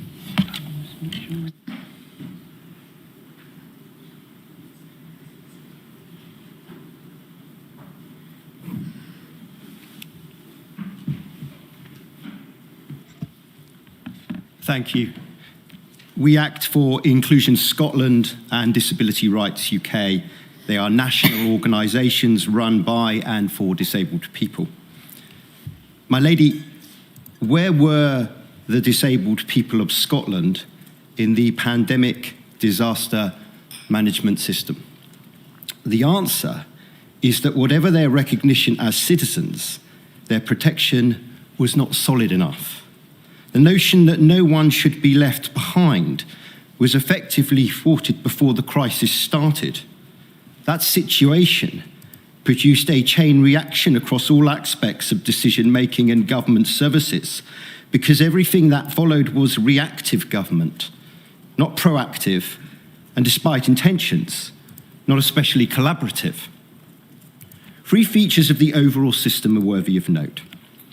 First, while health inequalities and their implications for disabled people were recognised in Scotland through human rights policy and public health doctrine, as Caroline Lamb accepted in Module 1 and as this module's evidence makes clear, core pandemic planning and emergency systems encompassing health inequalities did not yet exist in 2020. Second, in this overall lower income and less clinically robust part of the UK, Scotland knew its health limitations, and therefore government put its fear of people dying from COVID above all other harms. Indeed, Dr. Smith's position was that Scottish concern about COVID health risk was a matter of national cultural concern as much as clinical concern. We do not criticise that. But in the midst of an emergency, it was the concern that trumped all else. It meant that despite disabled people already being in a dire state of crisis pre-pandemic, and Scottish Government being aware of that, the impact of the MPIs on disabled people was not sufficiently mitigated. Third, in Module 1, Nicola Sturgeon said that what she worried about literally every day during the pandemic was not so much that the government did not have a plan, but that Scotland did not have the underlying capabilities to discharge a plan.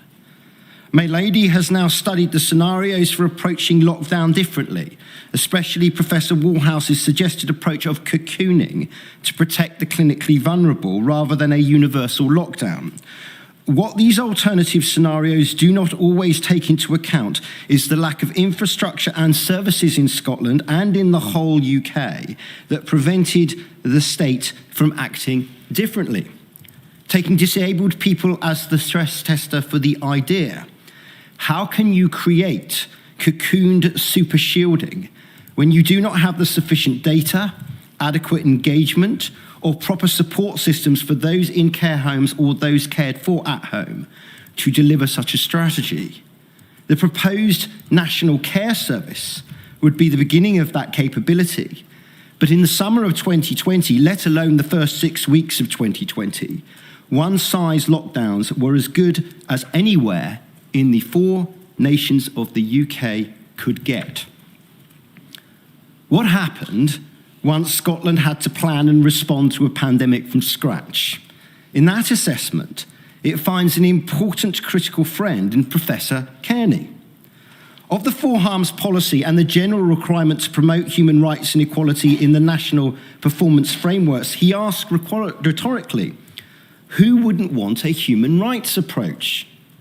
His criticism was that the denial of how government made his criticism was that the detail of how government made choices about human rights is to use his language, laudable, but what was far from visible is how the decisions were being made. For disabled people, the answer requires unpacking. Human rights are part of the moral compass of the so-called Scottish model of government and style of politics. The situation is far more complicated in Westminster, where government often expresses itself as ambivalent about human rights issues. The quality of the conversation on disability rights was better in Scotland, as was the level of awareness of what needed to be done. However, Scotland did not show itself to be particularly progressive in the actual delivery of human rights. The COVID response investigation by the Scottish Commission for Human Rights found that the government could have been better in mainstreaming and cascading human rights compliance across different areas of decision-making and delivery. The Scottish state is considerate in its value of rights, but not yet systematic or necessarily skilled in their implementation. During the pandemic, the government had its 4 harms framework that conceptualised trade-offs between harms, but it did not from the outset create a discrete COVID plan for disabled people that anticipated and prevented hardship. There was no plan to cater for the foreseeable collapse in care or to deal with food and other resource scarcity that befell those beyond and off the highest risk list. There was no plan to immediately obviate digital exclusion. To paraphrase Dr. Jim Elder-Woodward, government did not prevent excessive utilitarianism in healthcare and other social care provision, nor did it enrol the DPO as emergency co-responders as part of the plan. Since devolution, Scotland has constructed a new machinery of government. How did those structures affect the ability of decision makers to deliver on their human rights aims? First, the Scottish model of government may be considerably more similar to Westminster than it wants to be, especially during crisis. Professor Kearney has broad observations to offer on this, but for the DPO, there is much to be said that as a result of the lack of anticipatory and preventative planning, policy and infrastructure, government veered into centralised and top-down behaviour. This initially led to the relative disengagement from DPO compared to pre-pandemic collaboration. It also led to a number of witnesses being unsustainably positive about areas where Scottish government was objectively weak, and certainly not significantly better than the rest of the UK. On this, we include data in relation to disabled people and the overall quality of inclusive communications. Engagement with DPO for the purpose of co-production and co-design would never have led to such conclusions, or indeed such weaknesses. Secondly, for disabled people, it remains unclear how the Scottish directorate system led to their needs being freed from the general governmental tendency to silo and afterthink on minority rights. Scotland, like the rest of the UK, also churns through ministers and civil servants, jeopardising institutional knowledge and continuity. The statement that equality is the duty of everyone in Scottish government is all well and good, but especially in an emergency, how does coordinated action for marginalised groups get done without being the function of a particular minister and lead group of civil servants? Christina McKelvey, as Minister for Older People and Equalities, could issue a memo to all government reminding it to comply with human rights and to leave no one behind in COVID decision-making. But there was no machinery to drive through a formal disability policy to ensure that COVID decision-making was actually governed by disability rights.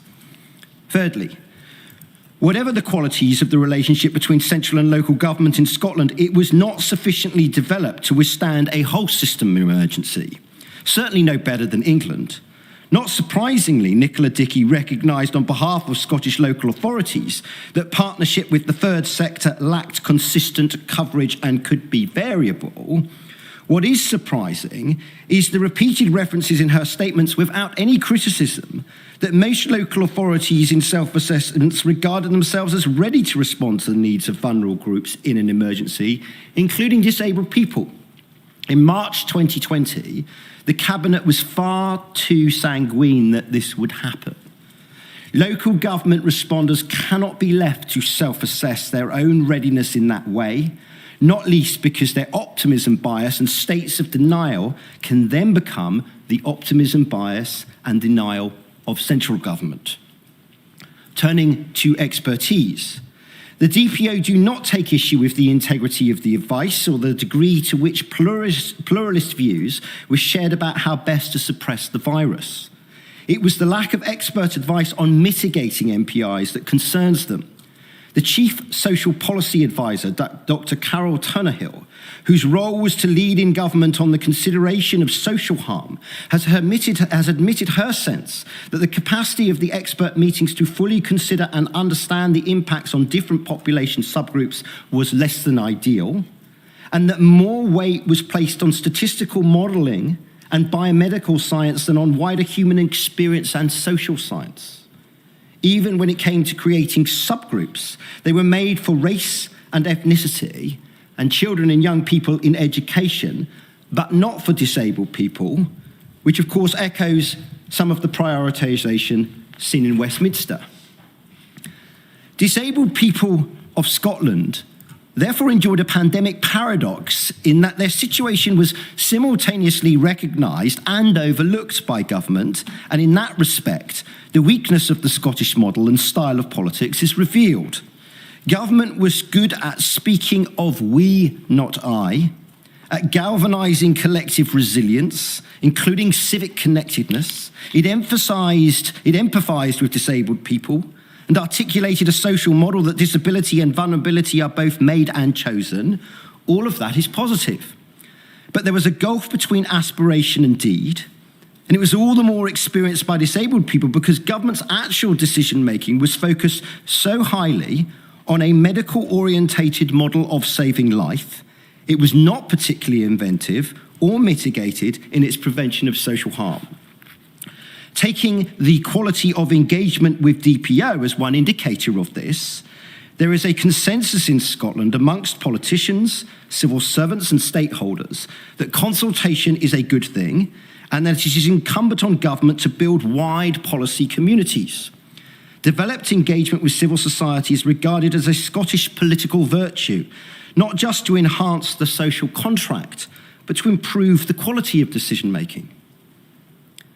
The granting of access, of having a meeting and remaining in a conversation is valuable, but that is not co-production and co-design.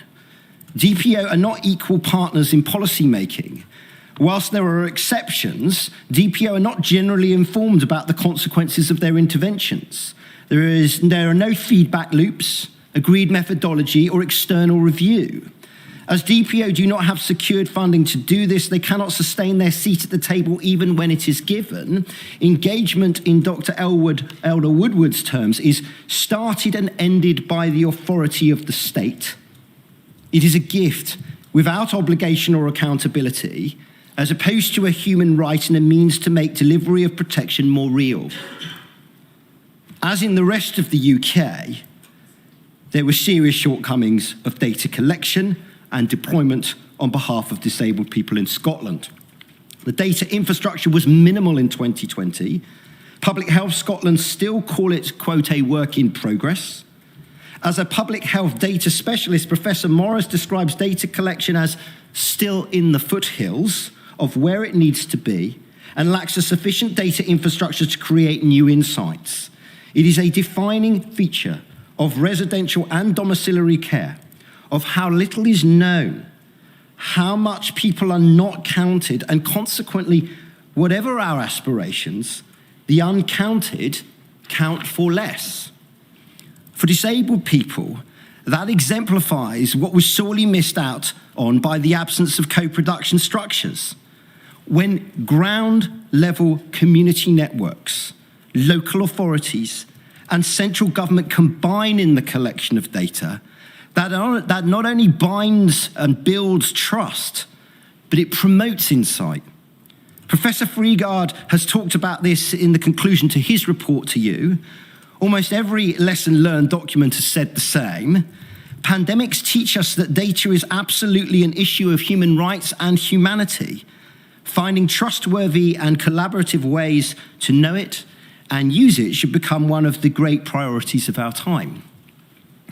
My lady, in consequence of all these system weaknesses, levels of protection for disabled people in Scotland were simply not what they could or should have been. You have the personal accounts from those on the impact video. Idris told you, in his words, his world was turned upside down. Dr. Elder Woodward used the phrase avalanche of issues in the emails he wrote with increasing desperation. The survey of 800 disabled people conducted by Inclusion Scotland across the month of April 2020 showed that 50.4% of respondents were no longer receiving health or care visits to the home, and that 1 in 8 of them broke shielding rules out of necessity in order to acquire food or medicine. Dr. Elder Woodward's final point in evidence was that human rights mean nothing without social and economic rights. Recognition of disabled people as equal citizens will never be enough without redistribution. On this, the Scottish Government points to an anomaly of devolution. In its current form, Scottish Government is responsible for public health, but due to lack of UK government funding, was unable to fund large structural responses to COVID, not just prolonged furlough, but paying the care sector workforce a sufficient sum not to work, or substantially raising carers' allowance, including the capacity to pay for temporary carers to step in when the voluntary carers caught COVID. However, the Scottish Commission on Human Rights and the Feely Commission on Social Care have both made it clear that Scottish Government must be disciplined to find ways to secure social and economic rights to the extent that it has the power. For instance, there is a human rights method to co-produce and co-design the way that budgets are made and spent. At the early stages of COVID, Scottish Government announced the £350 million that would be made available to support depleted local services. Similarly, £100 million was released to councils to stop social care from being withdrawn or reduced. Obviously, these are important sums. But the money was not accompanied by sufficiently detailed programmes of how to channel it to the harder to reach and how to transparently audit its effectiveness. It was not designed with and for DPO and disabled people who would know how to do that. Its result was not as sufficiently redistributive or effective as it could have been. My lady, where does that then leave us midway in your journey across this country's 4 nations of COVID government response? In the Westminster module to this inquiry, the DPO challenged the extent to which the UK state ignored their rights. Now in this module, they challenged the extent to which the dissolved aspect of the state in Scotland has failed to deliver on their rights despite wanting to do so. Declaring that government cares about human rights, which is indeed the case in Scotland, is not enough. These governors in Scotland must therefore, we say with respect, acquire the competence and the systems to deliver on their values. The DPO see full incorporation of the UNCRPD as a means to institutionalise their rights more formally, and for government to learn to better respect human rights. To return to Professor Kearney's critique, justiciable rights are one of the means that ensure that words become deeds. But what of this suggestion that human rights will never be enough without social and economic rights? That the woes of COVID governance essentially come down to economic determinism? That there has been a failure of the dominant free market philosophies in the wealthier Western nations to protect the poorer parts of their populations? My lady, we are in the nation of Adam Smith, and the city that many in this room would tell you is the birthplace of the Enlightenment. Smith may be famous for extolling the virtues of the invisible hand of the free markets in his Wealth of Nations, but his earlier book on morals, The Theory of Moral Sentiments, published in 1759, has something to say about the ethics of care as a source of both a good life and good governance. He told his 18th century audience that the secret of happiness was to be loved and to be lovely. Broadly translated into modern language, that accords with a submission we have already made to you, that the principal value of good government should be to care about caring and being cared for. and that we should favour such politics, economics, and systems that sustain that way of relating to one another. The evidence in this inquiry lays bare that the pandemic and its countermeasures were wretchedly unjust. So as you continue your journey, we ask you to keep thinking about how we all are vulnerable to some degree at some time, that the capacity to care is at least as fundamental to what it means to be human as the capacity to reason. And so to do justice to the unequal harms of COVID, this inquiry, along with the public it serves, must find ways to enable the ethics and practice of mutual care to become both more possible and more sustainable. Thank you very much indeed, Mr. Freeman. Very grateful. I think it's Mr. Phillips next. My lady, by this time you'll be more than familiar with the roles and function of the NPCC, and there is, I think, no need for me to remind you of any of that. And you know, too, that in this module, it represents the interests of the Police Service of Scotland, which again I'll refer to as Police Scotland. And finally, you know that, as I predicted in my opening submissions, policing has played a very minor part in the evidence which you've heard here in the last weeks. And so in these brief closing submissions, I'd like to highlight some of the themes which have emerged from that evidence. But before that, if I may I just make some points by way of context.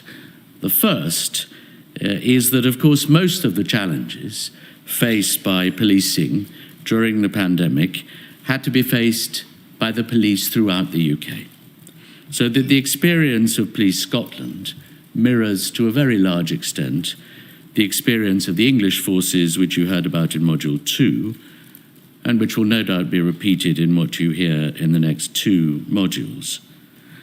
Lady, that leads to my next general point, which is that the work of the police in Scotland and elsewhere during that pandemic encompassed far more than the question of the enforcement of the coronavirus regulations, which features as a sub-issue on your list of issues in this module, as it did in Module 2. Normal policing activity had to carry on so far as possible, despite the difficult conditions. And of course, police leaders knew that it would continue to carry on once the pandemic came to an end, whenever that was. Which takes me to my final general point, which in my submission has to be borne in mind when considering all questions concerning policing during the pandemic. And it's that in this country, we have policing by consent. In the specific context of the COVID regulations, in which the police found themselves in the unfamiliar territory of public health policing, the formidable task faced here in Scotland, as in every part of the UK, was to encourage the public to comply with the regulations whilst also retaining their trust. So turning then to the evidence about policing which you've heard in this module, I'd like to start, if I may, with the NPCC's 4Es guidance, which was adopted at the start of the pandemic by Police Scotland, and from which, as you've heard, the police never wavered during the various stages of the crisis. Underpinning that guidance was the same fundamental principle of policing by consent. The aim of the guidance was compliance and not enforcement, which was and remained the last resort. The statistics which you've heard in the evidence suggest that the guidance was effective and successful in achieving that aim. And here we're on firm ground because of the CVI system which was established by Police Scotland in the early days of the pandemic, with great foresight, if I may say so, and which recorded all encounters between the police and the public in relation to the regulations, i.e. each of the 4 E's. And the data generated as a result shows that the vast majority of encounters were resolved before the 4th E, enforcement, was reached. The police's figures, which may indeed be conservative, suggest that 88% of such encounters were resolved short of enforcement, and you heard the current First Minister say that the figure might be as high as 94%. And lady, it follows from this that when considering the evidence concerning fixed penalty notices given by non-police witnesses last week, you're concerned with a tiny minority of the occasions on which the police interacted with the public in relation to the regulations. And that means in turn that all of the statistical analysis subsequently produced, in which the total number of FPNs has been broken down by reference to certain categories of recipient, is itself concerned with small percentages of that small minority of cases. Now, this academic and analytical effort was, of course, only made possible because Police Scotland provided the data in a way which was, I'd suggest, consistent with the open and transparent approach which they took to their work throughout the course of the pandemic. And there's perhaps no better example of that approach, you may think, than the Independent Advisory Group on the Police Use of Temporary Powers, the IAG, about which you've heard in evidence. It was established early on in order to assist the police in the difficult task they faced in dealing with these novel and often changing regulations, and to give assurance to the public via the police authority to which it reported. It met regularly during the pandemic under distinguished and independent leadership. Its membership, as you've heard, was varied and expert. And Police Scotland were able to draw on its work as the pandemic continued, and as I noted in my opening submissions, they also set up an extensive lesson learning exercise so that best practice could be identified and any necessary changes implemented in a process which continued after the crisis had passed.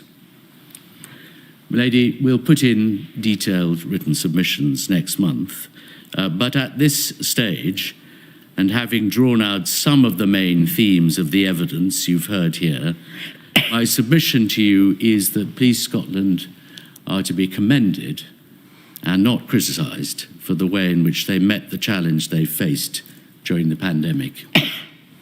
Thank you very much indeed, Mr. Phillips.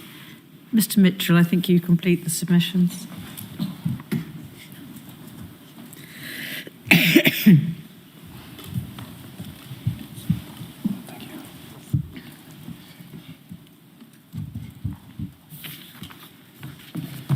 Thank you, my lady. These are the oral submissions on behalf of the Scottish Government. To begin where this module began 3 weeks ago, with the impact film. The poignant testimonies, together with the evidence of Jane Morrison, all of whom spoke with palpable love for those whom they had lost, could not fail to move. Nor could anyone have but the greatest sympathy for those who suffered and suffer today from long COVID or mental health issues as a result of this virus.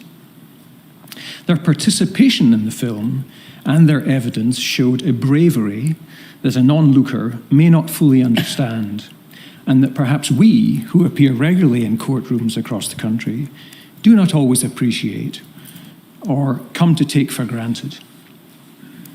It is, of course, by continuing to speak of the people we have lost that we keep their memories fresh and alive. So on behalf of the Scottish Government, we pay tribute to the representatives of Scottish COVID bereaved.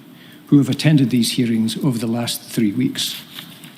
We also pass our deep sympathies and condolences to the others, the many thousands who have lost loved ones, who have suffered and who continue to suffer.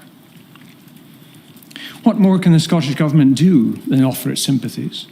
Well, it can learn. The Scottish Government does listen, it does learn, and it does adapt. Throughout the pandemic, the Scottish Government's prime focus and intention was to protect the public, the people of Scotland, as best it could from the harms of the disease. The Scottish Government acknowledges that it did not get everything right. Where there were missteps, it deeply regrets them. Decisions were taken in good faith, some, and acknowledging the limitations of a hindsight judgment, would be taken differently today. It is important to remember, as we have heard many times, that there was no single, simple, and certain way to respond.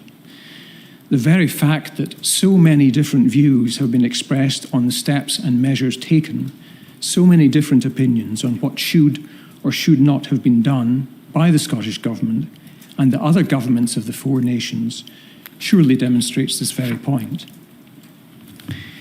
In this oral closing statement, the Scottish Government revisits the themes that it set out in its opening statement and makes a number of observations on the evidence that has been heard, which it ties in with the themes that were identified by Mr. Dawson on day one of the module. It does so in order constructively to assist the inquiry in making recommendations which will help a future Scottish Government in responding to the next global health emergency. A fully considered written statement will be provided to the inquiry by the 23rd of February.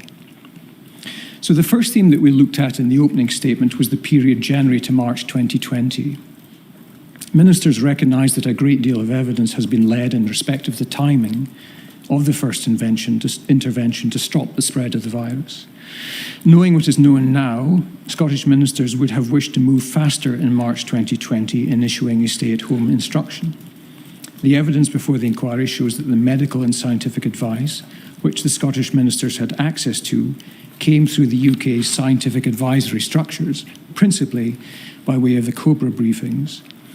That scientific advice did not recommend lockdown until very shortly before that decision was made. In the context of a lockdown by Scotland, independent of the rest of the United Kingdom, financial support and incentives for employers and workers would have been essential. So, practical financial considerations would have remained. However, linked to this, and an issue which may merit consideration, is how devolved governments can have the conditions in place to provide the flexibility and the real ability to respond to a future pandemic in a way that suits the particular demographics of that country. In practical terms, if the Scottish Government felt compelled to put in place a stay-at-home requirement in a future pandemic, how would the UK-held funding and administrative capacity for essential supporting features, such as furlough, be guaranteed? There were many distressing situations that were caused by the virus and the measures taken to limit its spread. The situation specific to care homes caused both by the virus and by the measures taken to limit the spread was captured in the evidence of Dr. McMenamin and Professor Finn. The dilemma facing decision makers was set out in the evidence of Miss Jean Freeman. I do not repeat that here, except to note the point that studies, such as the PHS report on discharges to care homes referred to by Professor Finn, showed that discharge from hospitals was not the driving factor in care home outbreaks in Scotland. Care home size was much more strongly associated with the risk of an outbreak than all other care home characteristics, including hospital discharge. Nonetheless, the lessons of having a testing infrastructure in place and the need to prioritise some of the most vulnerable in our society are there for all to see. The second theme that we looked at in the opening statement was leadership, the underpinning structures, and decision-making. It is no part of our submission to say that every decision taken by ministers was correct, but we invite the inquiry to accept that ministers took their decision-making duties seriously. We do not believe that there is evidence that could contradict that. The evidence also showed that they put in place structures and systems to give them access to extensive and integrated expert advice. all to support rapid decision-making. Important decisions were taken at Cabinet, unless Cabinet took the view that it was proper to delegate that responsibility to the First Minister or to the Deputy First Minister. The ultimate structures were put in place to ensure that ministers, as the ultimate decision makers, received those balancing factors and that due weight was paid to all of them. Evidence of Cabinet decision-making and the rationale behind and supporting those decisions is contained in the many detailed Cabinet papers which the inquiry has. The Scottish ministers would welcome the inquiry's consideration of these. They identify when decisions were taken and the supporting information that ministers had access to. We will set out the INQ numbers for these Cabinet papers and the related material when we come to submit our written submission. In relation to informal messaging, it is undeniable that the messages show people working together constructively and intensely at all hours of the day and night to support ministers in their decision-making. Further, as Leslie Fraser pointed out, it would in practice be near impossible for a decision to be carried out by or on behalf of government without evidence of that appearing in formal records. The inquiry has material before it which will enable it to ascertain whether the decisions carried out by the Scottish Government are those recorded in its formal systems. In compliance with legislation, policies and plans on document retention and management have been in place for several years. As Leslie Fraser explained, it is taken very seriously. The requirement to transfer the salient points of any business discussion and or decision to the formal records system is set out. The chief difficulty appears to have been that not all individuals followed it, or there was inconsistent interpretation of its meaning. It is right and proper that the Scottish Government acknowledges both the inquiries and the public's consternation with regard to informal messaging use during the pandemic. It is clear to the Scottish Government that it must learn lessons in this area. And as the First Minister said in evidence last week, an external review has been commissioned. The third theme that we looked at in the opening statement was the Scottish Government's strategies and decisions during the pandemic. As this inquiry has recognised, by the very existence of modules 2A, 2B and 2C, devolved governments are responsible for a large portion of the pandemic response across 3 of the 4 nations of the UK. The Scottish ministers not only had the powers to take the decisions they did in the pandemic, but they had the duty to exercise these powers and to reach decisions on the basis of the facts and circumstances in Scotland. Often those facts and circumstances were different from those prevailing in other parts of the UK. That approach was significantly different from that of the UK government for England for good reason, and not for the sake simply of being different. The Scottish Government did not pursue a zero COVID policy, which, as we heard from the former First Minister yesterday, was not meant literally, to the exclusion of consideration of the harm that would do to the economy and society, including disproportionate harm to those who experienced inequalities. Nor, in late 2020 and early 2021, did it make the same mistakes twice. Rather, it anticipated the potential for a second wave and put in a carefully thought through set of NPIs, drawing on experience of earlier in the pandemic. Nor, later in 2021, did it simply give up. It put in place a strong NPI response, but its options were constrained by the funding of the furlough scheme. More generally, the Scottish ministers sought to suppress the virus to a very low level while minimising broader harms. In the autumn of 2020, for example, therefore, ministers had to consider both the need for more stringent actions to suppress the second wave and the additional harm that stringent action would entail, including to those who felt these effects most keenly. Similarly, in the autumn and winter of 2021, facing still more infectious variants, but also beginning to see the effects of the vaccines in weakening the link between infections and deaths, ministers had to consider all 4 harms and not solely the pressures faced by hospitals, significant though these were, while they set out their strategy. Professor Sir Gregor Smith, the Chief Medical Officer, noted in his evidence, we should bear in mind that risk is dynamic. It altered over time, influenced by therapeutics and the vaccine, which came into play at about that point. Thus, the balance of harms had changed, and with it the proportionality of certain measures. Outcomes were also different. As the Module 2 evidence of Sir Ian Diamond, Chief Executive of the UK Statistics Authority, showed, in particular, age standardised mortality rates, or ASMRs, take account of differences in population size and age structure, and therefore allow comparisons to be made between the four nations in a way that other mortality outcomes data do not. A macabre statistic, but Sir Ian's evidence showed that over the period March 2020 to February 2022, Scotland had the lowest aged standardised mortality rates for deaths involving COVID-19 of the four nations, at 124.9 per 100,000 people, compared to a rate of 145 per 100,000 people for England. Not a statistic to be trumpeted, but prima facie evidence that outcomes were different. Ministers were aware throughout the pandemic of their duties under equalities legislation and of the importance of impact assessments to decision-making. But the decisions taken in relation to inequalities were, as with all decisions during the pandemic, not easy. The Scottish ministers recognised that the interventions to limit the spread of COVID-19 themselves caused harm, exacerbated inequalities, and disproportionately affected the most vulnerable people in Scotland. Ministers sought to consider the full range of impacts of those interventions and to ensure that they were necessary and proportionate. Ministers sought to minimise the harm experienced by everyone in society, and especially those at greater risk of harm, not only from the virus, but from the isolation, reduced access to care and support, and other impacts of suppression measures.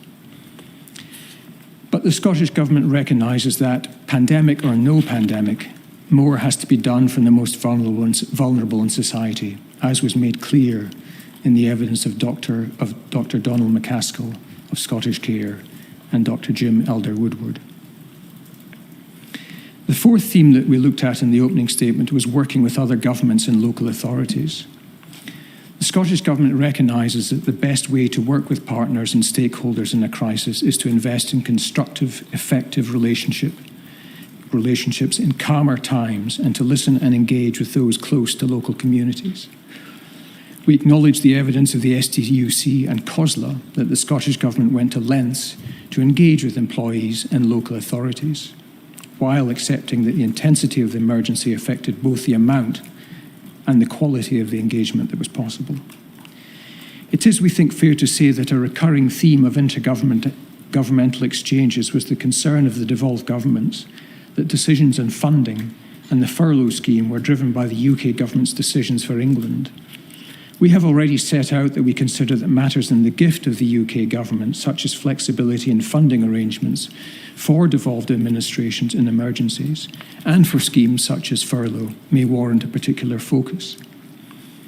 Ministers are also clear that in a future pandemic, devolved governments ought to be true partners in situations where decisions taken at a UK level affect devolved responsibilities.